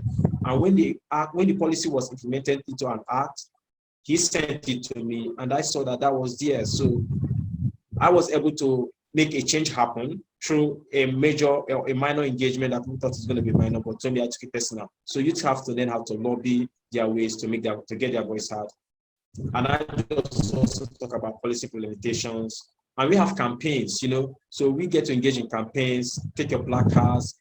Campaigns must not be physical to avoid being harassed by anybody. You can also engage in social media. Yeah, so you get to talk to people on social media, engage in social media campaign. We can say, okay, for the next 10, you can bring up 10 days campaign where you get to post 5 posts every day. You know, that is a campaign. You get to post 2 posts every day. That's a campaign. You can even post like 10 posts every day. Get a group of friends that are going to share the posts on their different social media handle. That's the campaign. As long as they agree that they are going to be making this post every day with you on a particular topic with different content, that's a campaign. And then education programs. So in 2021, we started Pop Nigeria Initiative on Climate Education, where it was endorsed by the Federal Ministry of Environment in Nigeria. I know the opposition we had by getting that program being endorsed by the Federal Ministry of Environment in Nigeria. Most of my friends told me that the Federal Ministry is not going to endorse it because I'm just Sam and they are people in government. So since I'm just Sam and they are the people in government, they may not listen to Sam. But I believe there is power when it comes to advocacy, when it comes to resilience, and when it comes to persistent and being committed. So by God's grace, that policy was sponsored by the Federal Ministry of Environment. That project was adopted by the Federal Ministry of Environment, so they get to endorse it. And it gave us access to all the commissioners in Nigeria. So in any office we enter, we don't have to write a letter. We just get to tell them that we are from the Federal Ministry of Environment, and they get to give us audience. So climate education program in Nigeria is the only active climate education platform in Nigeria at the moment that is actually engaging secondary schools on climate education, not just climate education, but also promoting sustainable environmental practices, tree planting. Agroecology is one of the projects that we carried out in school, and it was superb. And to date, the teachers are saying they have been enjoying cucumber, they have been enjoying the wood, they have been enjoying a whole lot of fruit because we did that in the school, you know. So these are putting smiles in the faces of students, in the faces of teachers, and they are willing to replicate it wherever they go. We have tree planting, like I mentioned. We can engage in the tree planting process in your community, in your locality, in school. You can also engage in political participation. This is where youth role comes in. We are engaging in political participation that they get to know through. Once you get into that office, you can be able to influence a whole lot of decisions, you know. So stakeholders engagement, I've engaged with a whole lot of stakeholders in my lifetime. Like I can't keep count. but I know I've engaged with series of stakeholders, commissioners, governors, senators, high members of parliament. And then this is just to break this just to give a classic formations. Okay, so by Thursday next week, I'll be engaging students. I'll be organizing a climate surgery for students to speak with members of parliament in my country. So students from different schools are going to be making high-level statements that is going to be sent to the members of House of Assembly or members of Parliament so that their voice is going to be heard. And then I was contacted by Globe, that is headed by the sponsor of the Climate Change Act. After my interview with him last week, he contacted me that I should organize this for him. And if I hadn't engaged with him, I feel he wouldn't have given me the platform to organize this climate surgery to bring students together to get their voice heard with the members of parliament. So that is really awesome. So it's good to engage with stakeholders, because these stakeholders, once the engagement is meaningful, they are going to come back looking for you, and they are going to come back working with you as well. So call to action, I think this is the last slide. So what are the call to action? Engage in tree planting. Number 2, talk to your community about climate change and engage them in climate change action. You can engage your community in climate change action by just, number 1, the easiest step, okay, take a placard and tell them this is what is happening in regards to climate change. Tell them to plant a tree, go on a carbon footprint walk. So tell them, okay, why not on Saturday, we just go on a carbon footprint walk. Let's not engage on every public transport. Let's just walk around, take an exercise to measure our carbon footprint so we get to reduce the amount of carbon emission. Talk to people as well about how to use water, okay? Proper use of water, and then engage with stakeholders and policymakers, engage in climate advocacy, organize climate strike and awareness campaign. We are not limited to organizing a whole lot of things. So you can organize climate strike and awareness campaign in your community, in your school. I organized my first climate strike as a pop youth can star when I was still in my 4th year in the University of Calabar, right? That was my final year in the University of Calabar. So I get to organize my first climate strike where we carried banners, placards to the street, to the road in demonstration of sustainable environmental practices. We called it climate/environmental action. That's what that was what it tagged it, and it was really, really amazing. And that alone got me working closely with the Commissioner of Environment in Cross River State. And then through that, they also sponsored a whole lot of projects for me while I was in Cross River State, Nigeria. So brainstorm for youth-based solutions. So don't just talk about solutions, don't just talk about how do I get engaged, but also brainstorm on youth-based solutions, because there is a whole lot of things to be done. Okay, I keep saying it. I keep saying it, and I'm also going to say it here. You don't need billions of naira to take climate change action. You just need to put your mind right and have the passion to take action for your climate, for your environment. What leads first is passion, then every other thing comes next. So if the passion is there, you can do a whole lot of things. You can go out there. Probably you are shy to go out on the street. You can also engage in social media, talk to people, host social media and webinars, strikes and all that. And I believe with this, you are good to go to promote sustainable environmental practices at home, in school, and at work. Thank you so much for your time. And I'm open for questions. Thank you. Thank you, Samuel.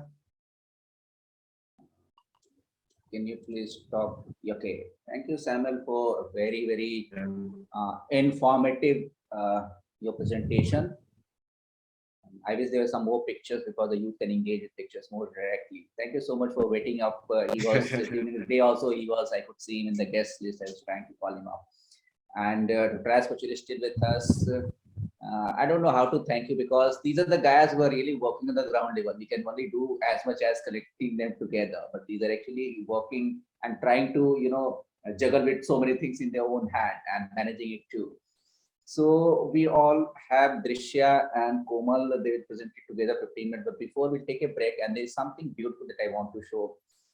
We have been contributed, I have a good friend, photographer friend in Uttarakhand, where Terry is also there, he was a state photographer, he's a good friend, and he's a lovely photographer who captures landscapes in the casual moment. And he has exhibitions, unfortunately, he's not live just now, but he has contributed some beautiful pictures, it's all his original pictures.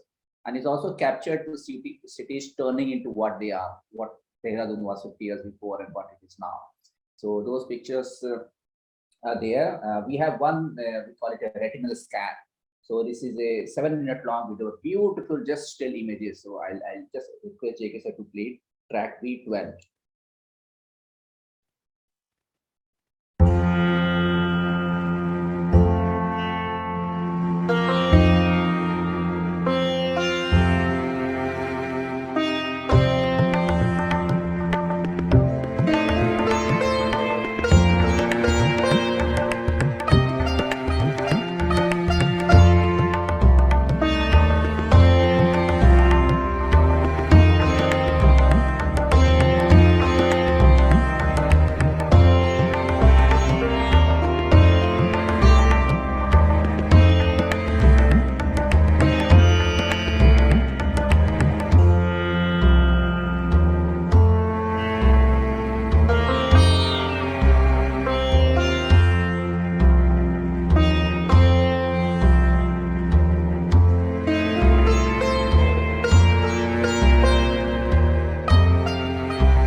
Thank you, JK sir. We have some more video contributions from other parties, but I will turn on to Drishya and Kumal. They have been waiting. They're going to present it together. I was wondering, I was just reading through something that this world is full of politicians and diplomats and not normal people. And we cracked this show because politicians are people who are ready to speak for lengthy durations without thinking of the topic that they are speaking on and without even understanding it. While diplomats are those who think for hours and hours on a matter that they are experts on, but they then decide not to say anything. So we need people who know about the matter and then also take some action as well. So we are trying to fill the gap between the politician and the diplomats. We are none. So, thank you so much for being with us. I'll turn to Drishya and Komal. They are waiting here. I think Ash is going to stay with us longer. I think it's getting late, is it? But I hope you stay. Yes. Sorry. I'll definitely stay. I'll move to the audience. And I just want to say this has been so brilliant. I just with you throughout. And not just during the couple of days of this event, but always. And thank you so much once again. I'm delighted to see Drishya and Komal. My heartiest congratulations once again to our beautiful global family. Thank you. Sam, thank you, Dr. Anna. They're staying throughout the night to be with us. And in the night time, I showed a video which we took license from. I mean, we took permission from. It's a 1 hour long video, so we showed it during the night time. It's a eye opener. It's a very distressing and enlightening story of Earth. It's a hidden bioscience project which was done by in Japan, and they tracked the origin of Earth when it was started, how things developed over here, and also the future of it, how it is going to disintegrate into just dark world. So when I'm here, I'll share a link with you later on. Thank you. It's very, very catching and eye-opening. So welcome, Drishya and Komal. Thank you. As we turn to you now, can I request JK sir to make Philo co-host, because Philo is going to present. Thank you so much. So I'm Drishya Pathak. Sorry, before you, I request you to make an introduction of yourself for the benefit of the younger audience. And this is some cool work that you're doing. Thank you so much. So I'm Drishya Pathak. I'm working as a youth mentor with the Protect Our Planet movement. And I have a background in public health. And so is my colleague. So I'm Komal Mittal, and I do have a background in public health, and we both are working as youth mentor with the POP movement. So today's presentation is about how can we integrate the climate change framework, which leads to action, into the already existing public health framework, so that we can optimize the use of resources for those countries that have limited resources like ours. And we are from India. And with that, I would like to ask Philo to move on to start the presentation, move on to the next.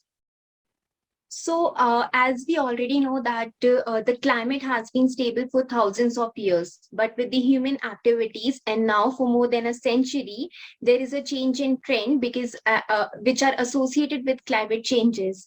And these change in trends are observable now. So if I talk about the current situation, we are already at 1.2 degrees. So we are tipping the rise in temperature at 1.2 degrees. And according to IPCC report, it will be rising to 1.4 degrees in the 21st century. Philo, can you go to the next slide, please? So it is clearly shown that the time is running out and we have to take action now. There is no other time that we can wait. So this is the only time we have to consider this climate change, and we should start taking action. Next slide, please. Yeah, so as we all know that the climate change is widespread, it is rapid and intensifying, and the there are some changes which are now irreversible. For example, the burning of fossil fuels. We cannot go back and correct it. So if we talk about the current scenario to the about the current time frame, so whatever is related to the human-induced climate change, it is mainly affected because of the extreme weather events and the extreme climate events, not only in one part of the region, but across the globe. So according to the code red for the sustainable future, we know that this is the alarming well which is defining, and the evidences are irrefutable.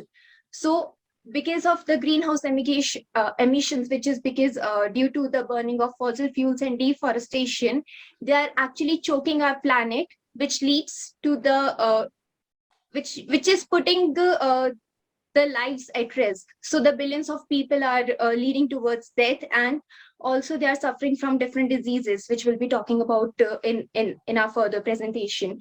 Also, we observe that due to the temperature rise, there is the global heating is affecting the people, and the human beings and the lives of the organisms is leading towards the death.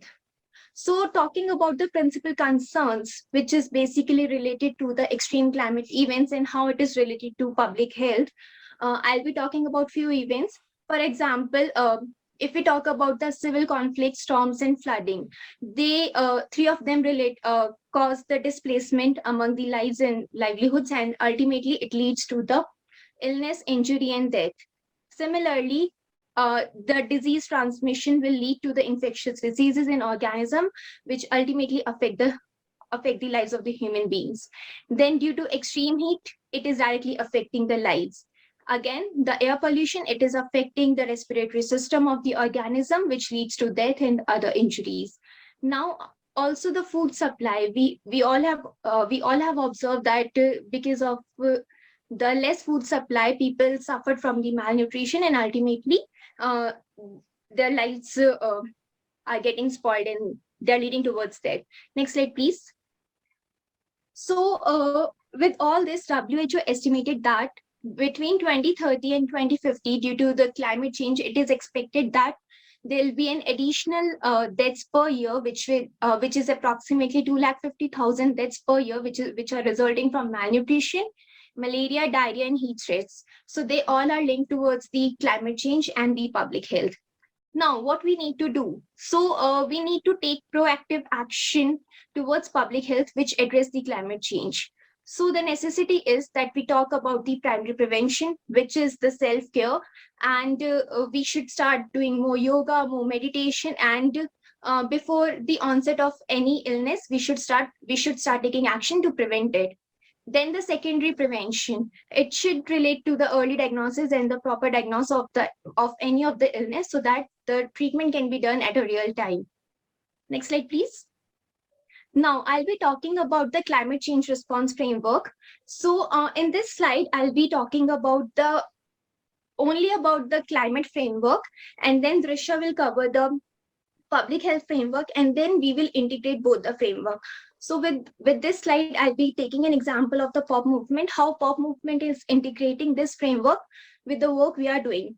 So with the climate change response framework, we basically, what we do, we first identify the location, the ecosystem, and the time frame in which we want to work on. Then at that particular region, we want to establish the partnership. And after establishing the partnership, we assess how we assess the different vulnerabilities in that particular region or in that particular area where we are trying to work on. After assessing the vulnerabilities, we try to adopt some different strategies and approaches so that we can implement, we can plan on it at different levels with the support of different stakeholders. And then there is a level of monitoring and evaluation. So how the POP movement is applying this framework in its work. For example, we have different initiatives. So what we are doing, we identify different locations and we set up a time frame, for example, 6 months or 1 year. Then we establish our partnership either with an organization or with the leaders who are working on that field. Then with the help of those leaders, we try to assess what problems they are actually facing in their own region or in their own area. for which they really want to work on. We don't want to impose any activity which is not required for their region, but instead they'll come to us that these are the problems where they want to work and which can be helpful for them in future. Now, after assessing the problem, assessing the vulnerability, the POP team helped them to plan a strategy, and with the little support of POP movement through the mentors, we the leaders and the team start implementing the project on the ground level, and then the POP team start helping them to monitor the initiative on a regular basis and evaluate from what stage we have started and what we have achieved so far. So whatever we have achieved, it will reflect in our impact numbers. And we make a regular assessment that, okay, we started with this particular program, and now we have reached to the another level. So for example, we have different initiatives like POP Nigeria, POP Cameroon, POP Germany, and the list is going it's increasing day by day. So we are trying to capture maximum number of young people who are deliberately want to work for the environment, so that they can reach out to us, we can help them, and we can start working on the ground level. Yeah, so with that, Drisha will talk about how public health system can be integrated into the climate framework. Over to you, Drisha. Thank you so much. So my friend Komal talked about the climate change framework and how there are different strategies that are already existing, and in solos or in groups in different parts of the world, we are trying to achieve that. And also the same approach is being taken by the POP movement. Now, what I want to talk about is in the few previous slides where Komal mentioned about the preventive and the secondary care, I would like to relate this slide to that. So once you get exposed to the environmental changes that she also highlighted, and you become sensitive as the climate which you were earlier adapted to is changing continuously. So you have to adapt to the new environment, to the new climate that you are now living at. So this has a potential impact on the human beings, and that changes their adaptive capacity. The new interventions come into role, and also affects the people who are mostly vulnerable or make people more vulnerable. Over to the next slide. Now, talking about the public health framework. So the public health care framework basically consists of the policies and the programs that are developed by the governments, the country governments. Then what are the health factors that it take into accounts based on whether it is a developed country or a developing country, and then how it is being monitored based on the health outcomes that it is monitoring or considering to be as their step mark. Now, talking about the health factors that are majorly affected and are part of the public healthcare framework, they include the physical environment, which is how the air and water quality and housing and transit in your neighborhood or in the environment that you are living is exist. Then the second factor is social, economical, and other factors, which include what kind of education you are getting, whether you are getting proper employment or not, what income do you get, your family and social support, what kind of support you are getting from the family, and the community safety. The third factor for health is the clinical care that is provided to you. And this is where the secondary care starts. Now, whether you have access to care or not, or what quality of care do you have. Then the fourth factor is the health behavior. Now, a lot of things depend on your behavior when it comes to talking about the preventive care. So which includes whether you are taking other substances which can impact your health, what is the level of your diet, your exercise, are you consuming alcohol, drugs, or other products which can cause harm to your own body, what are your sexual activities. So all these health factors, these four factors that I just discussed, sums up what the public healthcare system can do for the human well-being. And now, if you think about whatever Komal shared was related to how all these factors are getting impacted just because of the climate change, and we as humans not being able to adapt to it, or becoming more and more vulnerable. So the need for the public healthcare system to become stronger grows with that time, as we experienced during the pandemic, and we are still experiencing that a lot of factors are being impacted, and how we suffered because some of the developing countries had less resources, and the developed countries were definitely having more resources, but the issue was so big that we were not able to resolve it in a definite amount of time. Now, talking about the health outcomes, this includes the length of life, which varies for every country, and then the quality of life. So if you have a good quality of life, that will impact the length of your life. So if you go through the life expectancy or the length of life for each country, you will come to know that what exactly I'm talking about, but that's like a homework which you can do later to understand that how all these factors are interlinked and how they impact the health outcomes that I just mentioned. Go to the next slide. So this diagram explains very well how research is related to assessment, policy development, and assurance.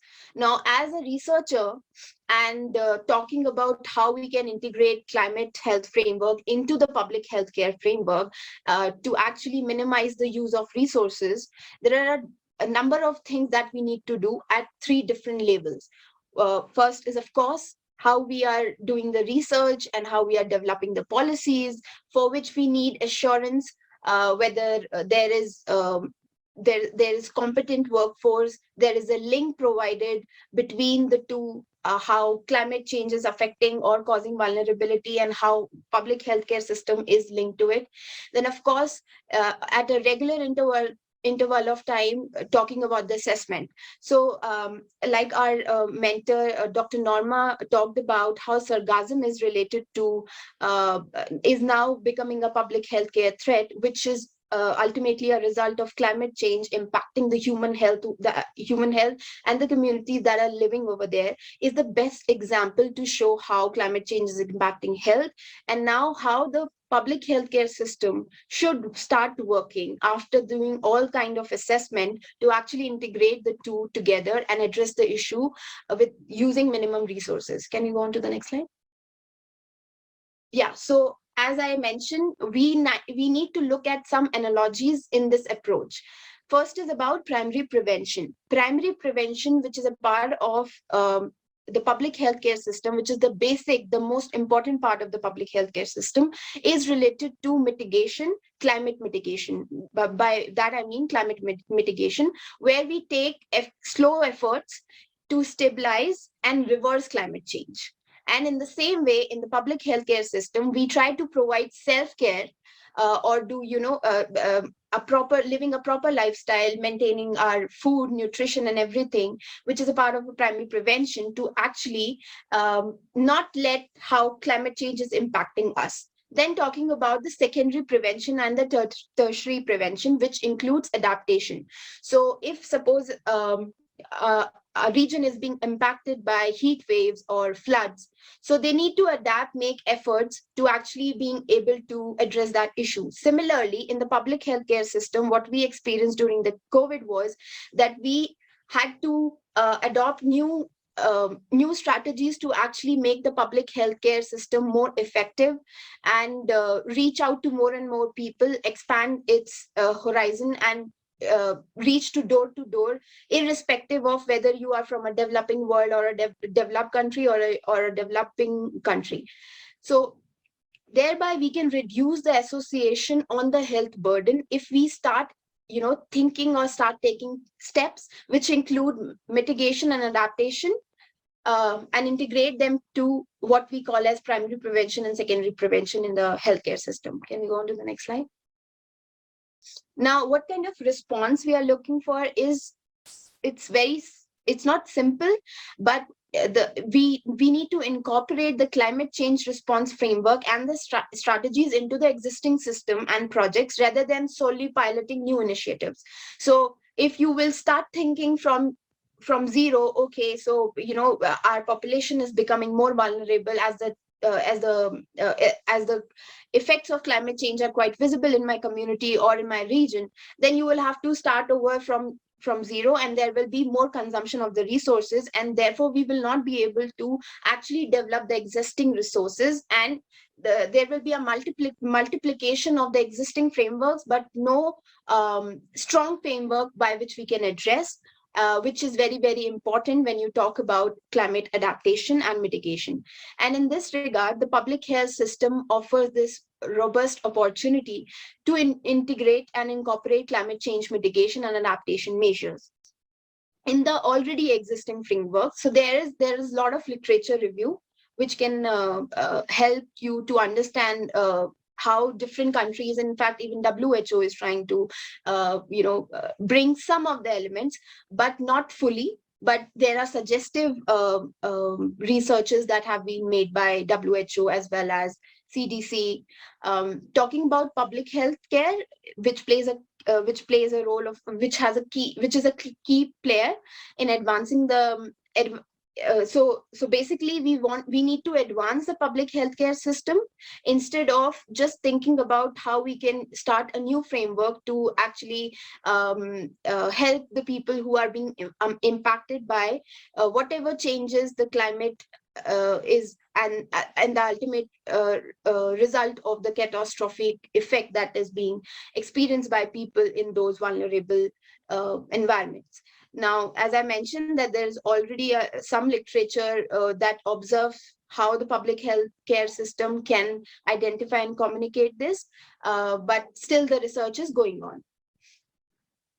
So what we envision is, and we advocate for, is how a climate health framework can work together. And that's what we have been working on. We try to talk more about it by publishing more articles, by coming to such platforms and, making such presentations to actually bring out that we just don't need to include secondary prevention in the public healthcare system, but also the primary prevention, and how the words like climate mitigation and adaptation are exactly part of the public healthcare system. Next slide. So, as Komal mentioned about how POP is working, POP is also working actively in the field of public health, and Sargasm is also part of one of that initiatives. So these are some of the glimpses from what we are working on. So the first picture explains how we are trying to share knowledge through our festivals, through various platforms like these and other workshops and events that we keep doing regularly. The second picture is from one of the initiatives.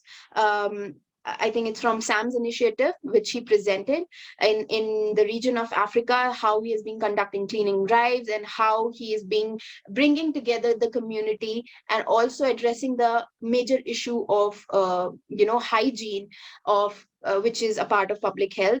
Then the third picture from POP Cameroon explains the other initiative that we are working on of women empowerment, which is also a public healthcare issue. And these kind of sessions can incorporate two different kinds of knowledge sessions where we talk about how climate change and public health can work together. So this is one way we can work together to actually talk about both the issues. The fourth picture is about the self-care training, the self-care project that we are doing for the World Health Organization, and we are interacting with the young population, telling them about how self-care can be important for you. And the fourth picture is from POP Germany initiatives, where they are working actively on renewable energy and in having renewable environment within the school campus. Over to the next slide.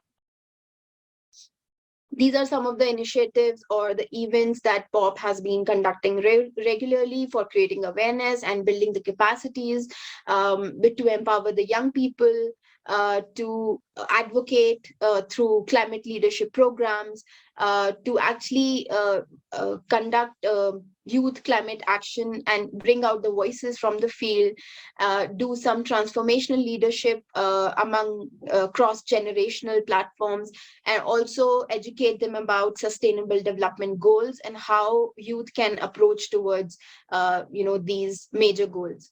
Next slide. So this is one of the quotes said by the UN Secretary General. Inclusive and green economies prosperity, clean air, and better health are possible for all if we respond to this crisis with solidarity and courage. So this quote sums up how we need to work towards green economies and also have a better health and well-being. So we should not just treat it as a quote, but actually start incorporating it also in the already existing resources. So that's how we say to achieve health for all, we need to act now on climate change. Thank you. Do you have any questions? Thank you, Drishya. Thank you, Komal. Thank you, Philo. Philo is up for our own session also. Maybe she'll present it separately. Thank you so much. It's very, very interesting to learn about what you're doing. And I love the last word, act now. And unfortunately, if we all of effort do not yield into something, some drastic change in the way we are living and the way we are made to live in this world, the Center for Human Progress will soon have to be renamed as Center for Human Decline. So I hope that does not happen. So again, and also thankful because you have been waking up quite late. It's very early here, and for the entire POP family which has been with us throughout. So anytime we are co-partners now. So the logo of POP, WSDF, and ACT now is the same. So anytime feel free, you have all our support. We are one part, one family, and we are ready with you as well, wherever we can help out. So any questions? We have two students. Do you have any questions for them? Oh, so I have. Bhola is having a question. Pavnika, she is a teacher in our school. Yes, Bhola, you can ask. Who do you want to ask the question? Sir, Komal ma'am. Okay, yeah, so it's right on your screen. Greetings to you, ma'am. My name is Bholanath. I am student of Brookfield International School, New Chandigarh. My question to you is, why the cost of the eco-friendly products is more than the other products? Sometimes.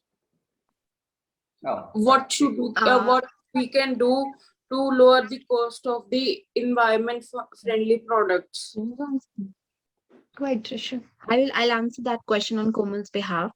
So basically, when you go out in the market to look for an eco-friendly product, is why the cost high. If you start looking for, a sustainable lifestyle, start, looking out ways for creating the products that you use by your own, the cost will not be high. Never. So it's just the way of marketing strategies that they adopt. So you need to look around and see how you can be more eco-friendly instead of going out to the market and look for eco-friendly products. And there are multiple ways to actually, start using them, start creating your own products, your own consumables like detergent, soaps, even shampoos, toothpaste. And, in that journey, you will also learn a lot and you will teach others a lot. So yeah. Okay, ma'am. Thank you. I will add on to that question because that has been haunting my mind for past 1 month since I tried into economic venture. The real answer is our unawareness. What you consider as cheap comes very expensive to you. I will give you an example. If you find something cheap on one of the shopping platforms, I won't name the companies, for 100 rupees, you find it cheap, you say it's cheap, is actually the cost of that product is only 10 rupees. It's 90 rupees that goes to the middleman. And the person who actually generates that cheap product gets only 10 rupees. On the other hand, if you go for an eco-friendly product, which takes some expense to make it into the first place, if it costs you 400 bucks, the product cost itself is 300 bucks. So there's only 100 rupees margin. But because it's coming from the first seller, maybe, or directly into your hands, it looks expensive. So the realities are just opposite. What you consider cheap is very expensive to you. What you consider expensive may not be that expensive. That is exactly what we try to bring to the younger audience. Just like an example as given by Dr. Ash, hamburger. You find a hamburger for how many bucks? 50 rupees, 100 bucks. But the cost of that hamburger is 1,000 times much more on environment, on our own lifestyle than what you're getting at a cost. Because we are not run by governments. I'm very rude to point out that we are not run by governments who are made by people. We are run by corporations who own the governments, mostly. The policies are dictated by the companies. And most of the country, it happens, no matter how democratic the countries are. We belong to two different democratic countries. I live in India, which is the largest democracy in the world with the largest population also. Ash lives in USA, which is the freest democracy in all around the world. But when you go there, and that I have learned in my 22 years of experience. When I was young and I hadn't gone abroad, so it was like the Australians are like that, the Americans are like that, their lifestyle like that, Africans are like that. When I actually visited these places, we go on educational tours. So we stay with families, with the people, with real people. And I realized does not matter where you belong to, the needs, aspirations, limitations are the similar everywhere. Okay, I mean, in India, we have a concept like America is a very free society. You go and talk, they are much more conservative in some respect than the Indian ones. It's just the reflection of what it has been marketed on the media and something like that. Same goes to environment also. It does not matter which part of the world you belong to, what are the economic realities. The common person, the people like us are similar everywhere. The needs and aspirations are same. So again, I'll come back to your cheap and expensive. You have to find out at what cost. Don't look at the cost, the price tag, look at the value in it. Once you start looking at the value in the product that you're buying, you will need to know whether it is expensive or cheap, not at the price tag. Price tags are fixed. They are manipulated. They are completely false. They do not reflect what value they contain inside them. Thank you very much for that question. Because thank you, sir. Thank you, ma'am. Rajiv, I feel Ash want to, like say something, related to this. Yeah, thank you so much. I wanted to add to that. I wanted to say, Rajiv ji, you're absolutely on the mark. So, there are a lot of externalities. And I also want to say that, Bholanath, if we were to come together and start demanding more eco-friendly products and services, the prices will go down, because the moment there's a scale issue, you'll drive the prices down. Unfortunately, at present, that's not the case, although there is an increasing awareness. And I think Drisha and Komal have talked about, talked about this quite significantly during the course of their presentation. And Rajiv ji has highlighted a very important point. But if we have more aware and conscious consumers, we'll find that the demand will go up and the prices with scale will go down. So this is a great question. Thank you. Because so far, actually, a lot of people sort of hesitate because they know the prices are higher. But again, there's a price that's, you pay in financial and monetary terms, and then there's a much larger price that actually is applicable, ultimately also resulting in financial implications. But thank you for asking that question. So thank you, sir. Thank you. Pavnika, you want to ask something? Yes, Pavnika. Yes, good morning, sir. Okay, so I wanted to ask this question to Ash, sir. It's a very general question I wanted to ask. Yeah, that can you describe the most natural environment for a human being? And what can be the reliable approach for sustaining that natural environment for the human beings? Okay, yeah, so I mean, the most natural would ideally be an environment which is, which is not the one that we have at present. Now, Drisha and Komal, for instance, talked a lot about the implications on health. And sadly, we have circumstances of eco-anxiety in a place like Delhi, for example. We have extreme pollution, and there's heat stress. As a result of climate change, we also have significant displacement of communities. So a lot of people are having to leave home because they can't grow crops anymore, and they're also unable to obviously sustain themselves as a consequence. And many are also displaced because of severe weather events that destroy the habitat. So an ideal environment which would be quote unquote natural would be one where we can be one with nature, we can be one with earth, we can be one with harmony. And I just in harmony with the earth, the land we live off. So, I just want to sort of describe something that might sound a little extreme right now. But if you think about the indigenous communities and times before, people would seek permission before plucking an apple off a tree.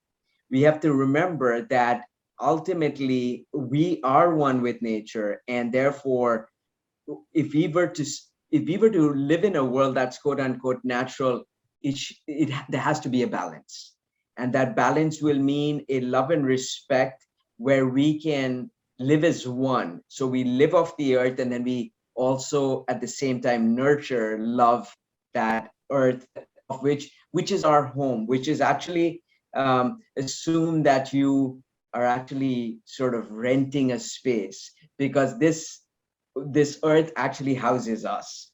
So I would say the natural harmonious means of life for all species would be one where we can live and let live, and nurture and care for, and we would definitely be cared for in the process. So that's the ideal, and I hope if we can rekindle that love in the hearts of the many members of our global family. I really believe we can do it. I think we've just lost touch with ourselves, our inner selves, which has caused us to move so far away from anything that's natural that sadly we're losing a lot in the process. But what will happen is that we'll be the ones ultimately to be hurt, and I hope we won't get to that stage. I hope that Earth will heal. We need to be able to survive also, and I hope we can find a way to do this together. So thanks for asking the question. Thank you so much, sir. Thank you so much. Thank you. As Paunika, I'll also add to that, because these questions is a very relevant question. Where do we belong? What circumstances are ideal to live in? And I relate some live examples from my own life. In 2008, we were having a conference, an Envirate online conference in Finland, and I had to take a group of students there.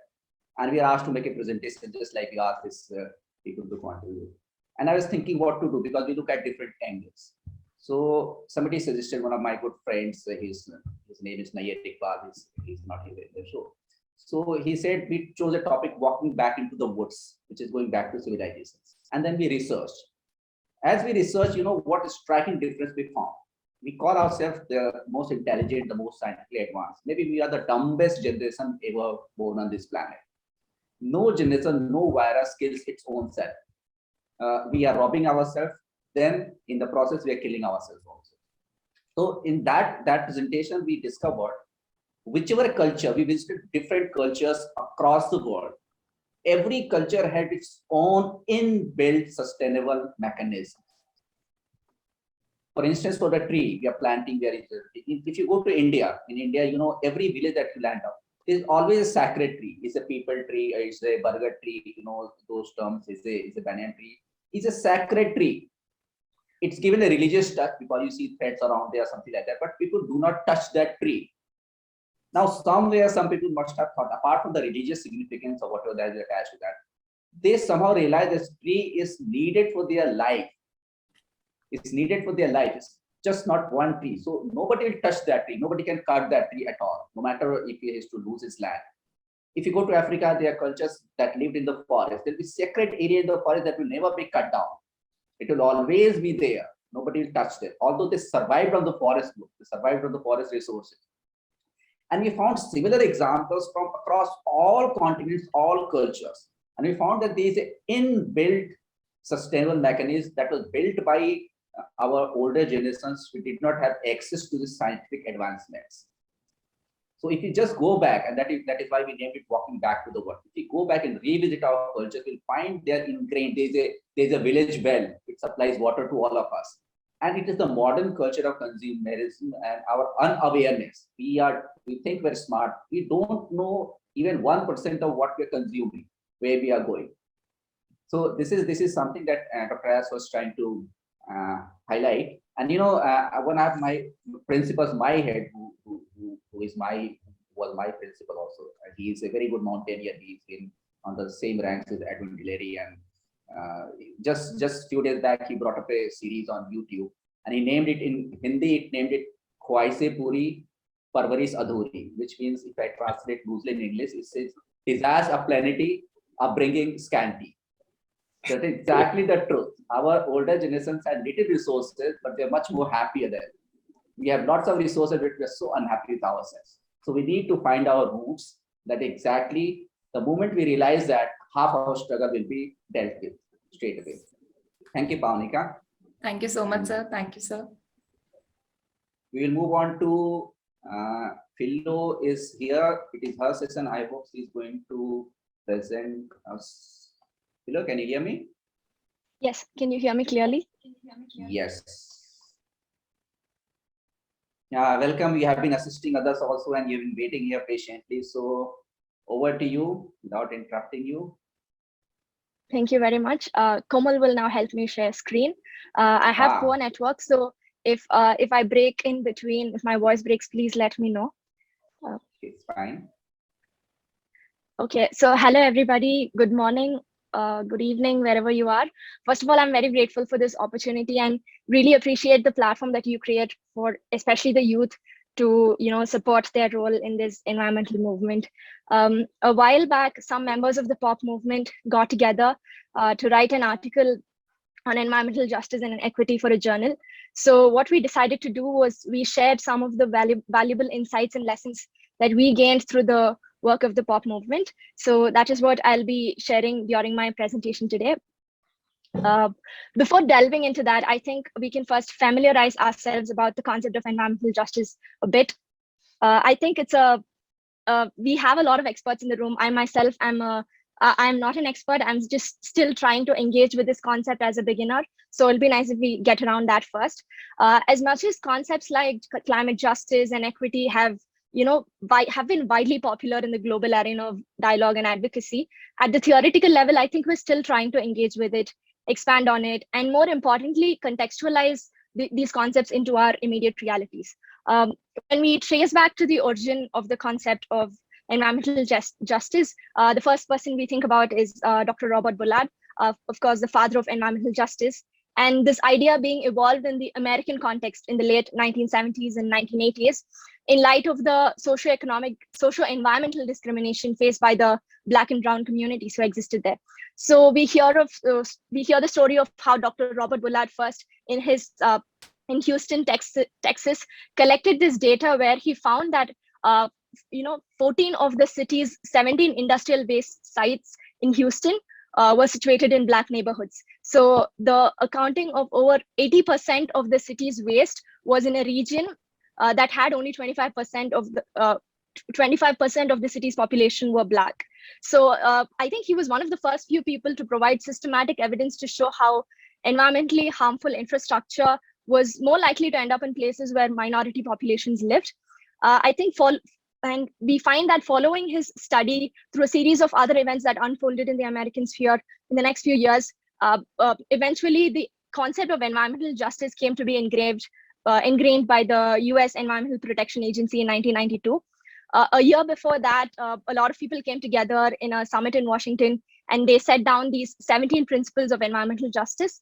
I think you can go back and read it when you have the time. These basically they talk of mutual respect and justice, right to ethical, balanced, and responsible uses of land and resources, compensation and reparations in cases when your right to justice is denied.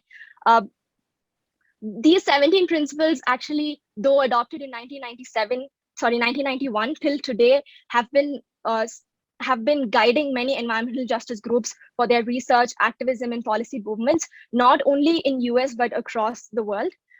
Before moving further, I think it is important that we acknowledge that while the term environmental justice itself emerged in the US, the manifestations of this concept has existed well beyond that, and we see it in various geographies across the world. One example of it is the Chipko movement we saw in India. So going into the paper that we wrote as POP movement, we live in a time when climate policy making is at its pinnacle, especially when countries following COP26, they've been trying to strategize to transition to achieve net zero emissions, set targets for it. So when in this scenario, when we speak of climate mitigation, adaptation policies, when there is a lot of conversation around it and strategies being developed and policies being formulated, issues of justice and equity inevitably arises. And it increases the need for us to involve value judgments and ethical considerations whenever we in any decision-making sphere in this regard. So in this context, we feel that environmental justice should aim to not only reduce the suffering borne by the vulnerable communities, but at the same time also provide the communities who are vulnerable with access to environmental resources. What we do in this paper is, first of all, we discuss the voices and narratives of different communities and stakeholders whom we had interacted with over the past 2 years through a series of interpersonal conversations, dialogues, facilitated by POP movement as part of its mentorship for youth.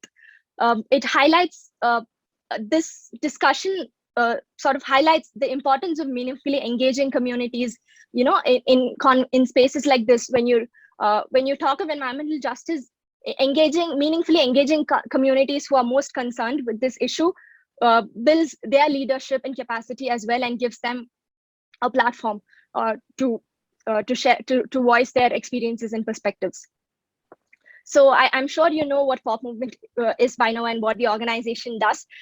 In this context of my presentation, I'd like to emphasize that as part of its mentorship that it gives to youth and involves youth through knowledge sharing, capacity building, and other climate action efforts, what we emphasize is intergenerational dialogue, multi-stakeholder conversations. So young people we have the access to talk to people from higher levels, from people from media, from journalism, from academia. So this is a space that Dr. Ash and the team tries to foster on a constant basis. So we organize various capacity building workshops, international knowledge sharing events, bringing together representatives from indigenous communities, media, legislative, government, NGOs, having youth at the center all this time to promote cross-sectoral and action-oriented engagement. So what you see on the slide is some of the events, the data we collected from some of these events to present the report on environmental justice and equity. All of these events themselves are example of participatory approaches to show how environmental justice, when you engage in concepts like this, participatory approaches are very crucial. Bringing in communities is crucial. It is something that can be promoted within organizational structures when you talk about environmental education and empowering communities or knowledge sharing with youth. So moving on to the observations that we found through interactions with communities, the conversations and discussions mostly shed light on crucial issues and solutions from the perspective of communities themselves. The personal narratives of these communities, largely the main understanding that we received was one irrefutable fact that I'm sure all of us know by now, that the impacts of climate change are most heavily borne by the ones who are most marginalized already. And another main understanding that we had through these discussions was that governments, communities, and different stakeholders could participate in this process of ensuring environmental justice, and all of them have an inherent responsibility. So the first, I'd like to focus on the first understanding that we had, which was the differentiated impacts of climate change. So this is something we witnessed in any conversation that we had with the communities, that, vulnerable communities being the most impacted. You have the quote of former president of East Timor, Dr. Jose Ramos Horta.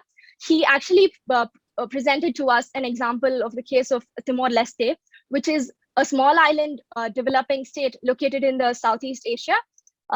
He noted how Timor-Leste contributes negligible amount of carbon emissions, yet the island state has faced the repercussions of climate change. And ironically, while facing the damage that climate change causes, Timor-Leste is yet to benefit from the very same industrialization and this extraordinary growth process that has brought about this environmental crisis. So Dr. Jose Ramos Horta also emphasized that the casualties of the effects of climate change are primarily always borne by the poor, who have very little responsibility in the first place in terms of climate change or environmental pollution or in carbon emissions. Similar stories of disproportionate impact have been observed through indigenous communities that we interacted from the African and Latin American countries as well. If you take, for example, the agriculture sector in many countries in Africa, in various regions where it is the main source of employment in the region, the effect of climate change in the industry are making the communities who are primarily dependent on agriculture vulnerable. It impacts their source of income. So when a nation's primary source of employment is the agriculture sector and it is being affected, it not only impacts the income and economy, but also impacts food security, which in itself, if you notice, is a very complex, multi-sectoral, transdisciplinary problem that will affect the overall outcome or the survivability of any nation. In the context of this region, I'm sure my other presenters like Samuel from Nigeria or Meda from Uganda can provide a more rounded understanding of the issue because of the data understanding they have. This was what we understood from the African context, and in the Latin American countries such as Brazil, we heard that the extensive agriculture practices has resulted in consumption of high levels of agrochemicals. Yes, thank you. The next slide.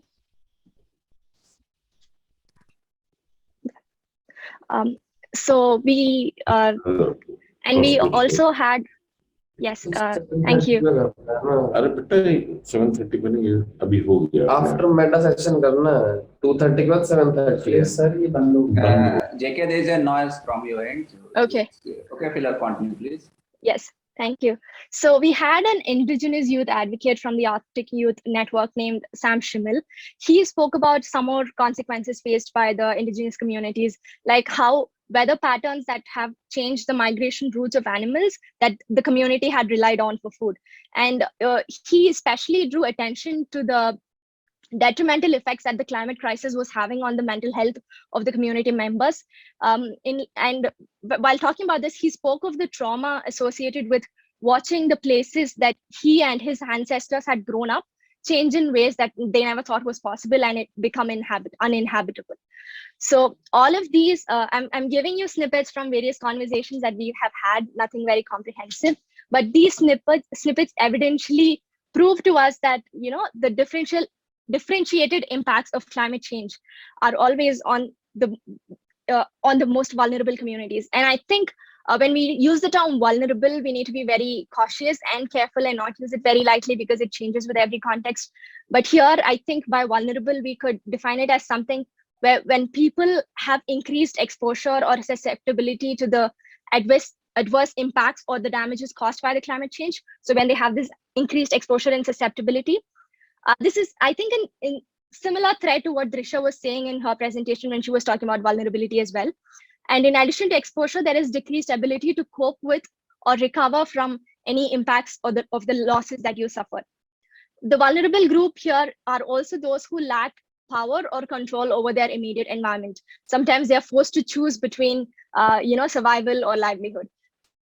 So in recent years, especially with natural calamities like floods, drought, crop failures, and the impacts of such events on health, food security, a family's source of income, their social protection, and their general well-being has created such fragile conditions for people that have started pushing people to migrate, which is why, as the UN points out, there is a steady increase in climate refugees, which will continue to increase for the next many decades.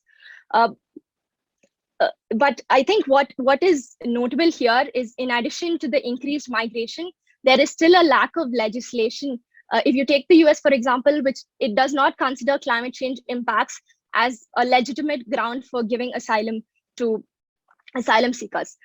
In this regard, we actually had a conversation with a person named Felicia. She is the director of an organization called Sidewalk School, based in the US-Mexico border, where they employ the asylum seekers themselves as teachers to teach the children in the asylum encampments. And to hear, listening to her, we realized how many of them had stories of, drought, crop failures, their houses being, taken away by floods, many environmental reasons, but none of which could be accounted as a legitimate reason to avail asylum status or refugee status. So she pointed out the need to systematically document this phenomena, which still has not been documented properly, in order for us to advocate it at the policy level. So moving on from the differentiated impacts of climate change on vulnerable communities, another greater understanding that we had through the various conversations facilitated by POP was the role of government, the role that government could play and should play in promoting environmental justice.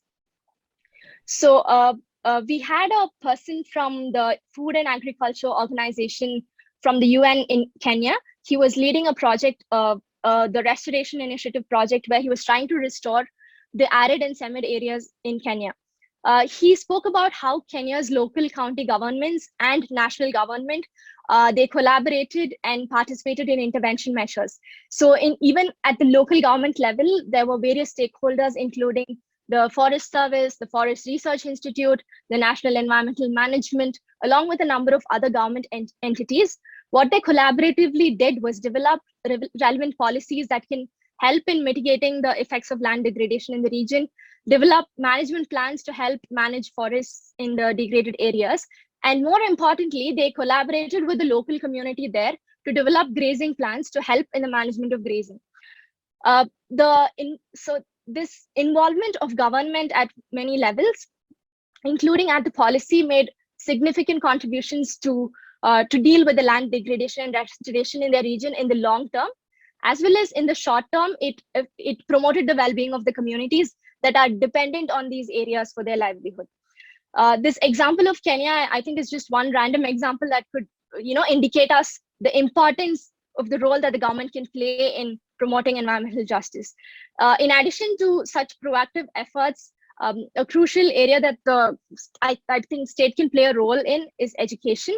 So we had a person named Dr. Roberto Ayala from Paraguay. He is also an academician. He spoke about how important it is to close the inequity gap with the indigenous communities and the rest of the society through formal and informal, non-formal education, in a manner where they are empowered enough, as well as the authorities are educated to respect indigenous life and educate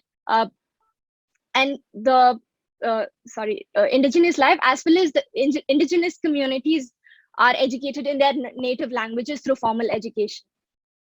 So he spoke about how state could play a role in formalizing this education. In terms of at a more larger scale, we had Her Excellency Dr. Amina Gurup Fakim, former president of Mauritius. When she joined us for a conversation, she told us about the common but differentiated responsibilities. NDCs are something that's being followed post COP26 for energy transition. But what she highlighted was that the responsibilities towards the goal of environmental justice should also be differentiated, because those who have polluted the environment over a span of many years and centuries will have to take up greater responsibility to help those who are more vulnerable. In this manner, it should be made that the disproportionately affected countries should be given the resources as well as the tools to be able to actually look at the ways in which to address climate change. In relation to this, I'll go back to what Dr. Jose Ramos Horta said during his conversation. He highlighted this vast wealth inequity that existed and the need to redistribute it. He said something very interesting, which was that he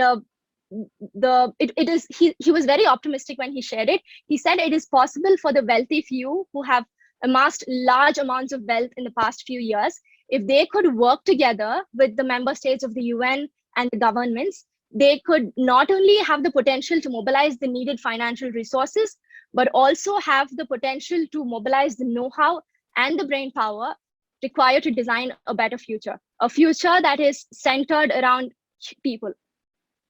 So these are some of the, again, very sparse snippets from conversations as to the important role governments and institutions should play in terms of promoting environmental justice. And I think the next and final point that we hear constantly during the conversations is the role of communities as key stakeholders themselves, role of communities and other stakeholders in the society also in being part of the solution.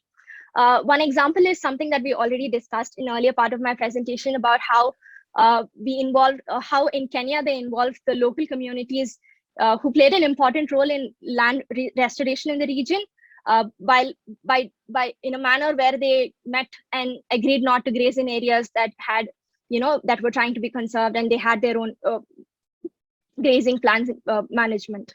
So this is one example that we discussed earlier. Similarly, through our conversations in the Latin American region, we found that indigenous communities in Paraguay, Brazil, and Argentina, they undertake ecosystem-based adaptations with regard to cultivation in their own territories. They follow traditional methods of planting, including methods like crop association, beekeeping. They followed reforestation methods and soil recovery measures and so on. I think all of these points to the wealth of the knowledge and wisdom that the indigenous communities possess, and how extremely advantageous it could be in promoting in promoting this fight against climate crisis, while also ensuring environmental justice. At this point, I'd like to point out one interesting thing that I learned recently. The recent IPCC report, the 6th assessment report that was published on impacts, adaptation, and vulnerability, was a very unique report because it was the first time that in history that the UN had acknowledged, the IPCC had acknowledged the role that the local and indigenous knowledge systems could play in climate resilient development. In all the previous IPCC reports, what we had seen was the indigenous communities are being disproportionately affected by climate change. They need to be treated as beneficiaries. But this was the first time we're looking at them as, those who are owners of their own solution, with group with autonomy. So that was very interesting. And when we talk about indigenous communities being part of solution, it is an easy thing to say, but to facilitate is a whole other thing. In that regard, we heard from Dr. Roberto Ayala from Paraguay, the academician. He said how this can be facilitated is through the importance of through promoting education and technology within the communities. And he emphasized how these tools could be employed by the communities themselves to ensure their rights of themselves and their lands. He said how NGOs should provide formal education on sustainable topics through regional programs, aligning how education needs to be aligned to the realities of the indigenous communities. And more importantly, how the communities can be empowered to use the technologies to conserve and record ancestral knowledge, and also to record, document the various areas of the region that has environmental programs that they are witnessing firsthand. So along with these tools, I think it is really important for these tools make it facilitate this participation of indigenous communities in decision-making spheres, and also promote their leadership at a time that is very needed. These were some of the learnings that we had from 5 chosen events that we had taken for the paper. Conversations like these, we believe, educate the youth, motivate them to hold environmental justice at the heart of whatever they do. While Robert Bullard popularized the concept of environmental justice in the 1990s, we have growing number of activists, researchers, and leaders of various fields echoing this cause. But unfortunately, the rhetoric surrounding environmental justice is far removed and totally unbalanced by reality. So I think that is the greatest challenge we have ahead of us. Personally, I feel that while limiting the greenhouse gases seems to be the singular route to avoid climate catastrophe, with governments giving little to no consideration with regard to the urgent need to safeguard existing eco-sensitive zones and to regulate the use of varied natural resources. All of these important parameters go missing when you talk about transition to net zero, at least in high-level conversations. In fact, if you see countries like India, where they are pioneering green energy transition, you see in a strategically opposite move, we can witness dilution of environmental protection laws, incentivizing corporate investments and land grabbing, in the process of disempowering local communities, and criminalizing any democratic dissent that arises from this. Many environmentally destructive projects continue to be approved despite having no legitimate or strategic purpose in terms of the larger goal of development. They continue to be approved with misrepresented facts, hidden consequences, and with a range of unenforced regulations. I think with any societal challenge, including this, it is the communities with specific caste, class, and livelihood identity who are the most impacted and who suffer from these consequences. This is where the concept of environmental justice gains importance. It asserts that in our movement towards environmental protection, climate action, we are not merely protecting the Earth's natural ecosystems, but at the heart of it, we are trying to protect the human communities, especially those who are already the vulnerable. So in 1980s, Dr. Robert Bullard spoke about socio-environmental discrimination, and he collected data from Houston, Texas. And I was very ironically reminded of how it's been, I think, more than 30 years, and you see a similar, even more amplified problem playing out in our own realities.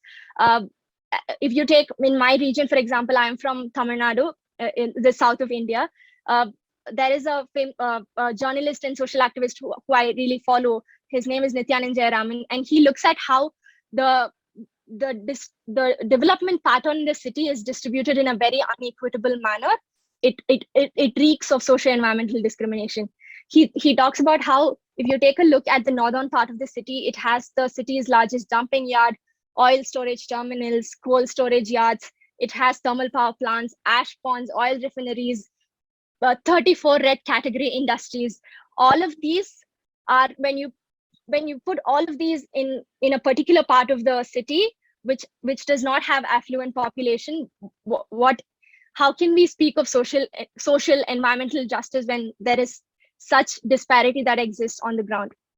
So when you think of realities like this, it is really difficult to engage with conversations about environmental justice at the larger level. In every metropolitan city, I feel, at least in many cities, government and companies drive towards this very aspirational form of modernity and development, where they constitute spaces and people, people who are desirable, and then those who are deeply exclusioned, who are not part of this imagination that they have. While I'd like to just conclude by saying, before, with all of the random thoughts that I had, while environmental justice is quickly gaining popularity and acceptance in the global movement, I think it is important that we draw this concept into the local realities and contextualize it in each of our local realities. I think when we try to make sense of everything around us through this lens of environmental justice is the only real step to addressing this crisis beyond these conversations. I hope that made sense. Thank you.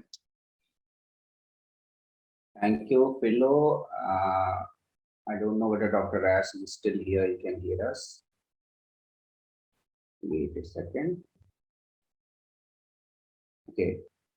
Philo, as your name suggests, I know Philo is a Greek word. It means love, and it is added to words to make it more like your philanthropist, philosophy, and all sorts of things. You have led some very serious charges at the governments of Tamil Nadu, the government of India, the United Nations Environment Program, and across all the governments of the world. This is a recorded session.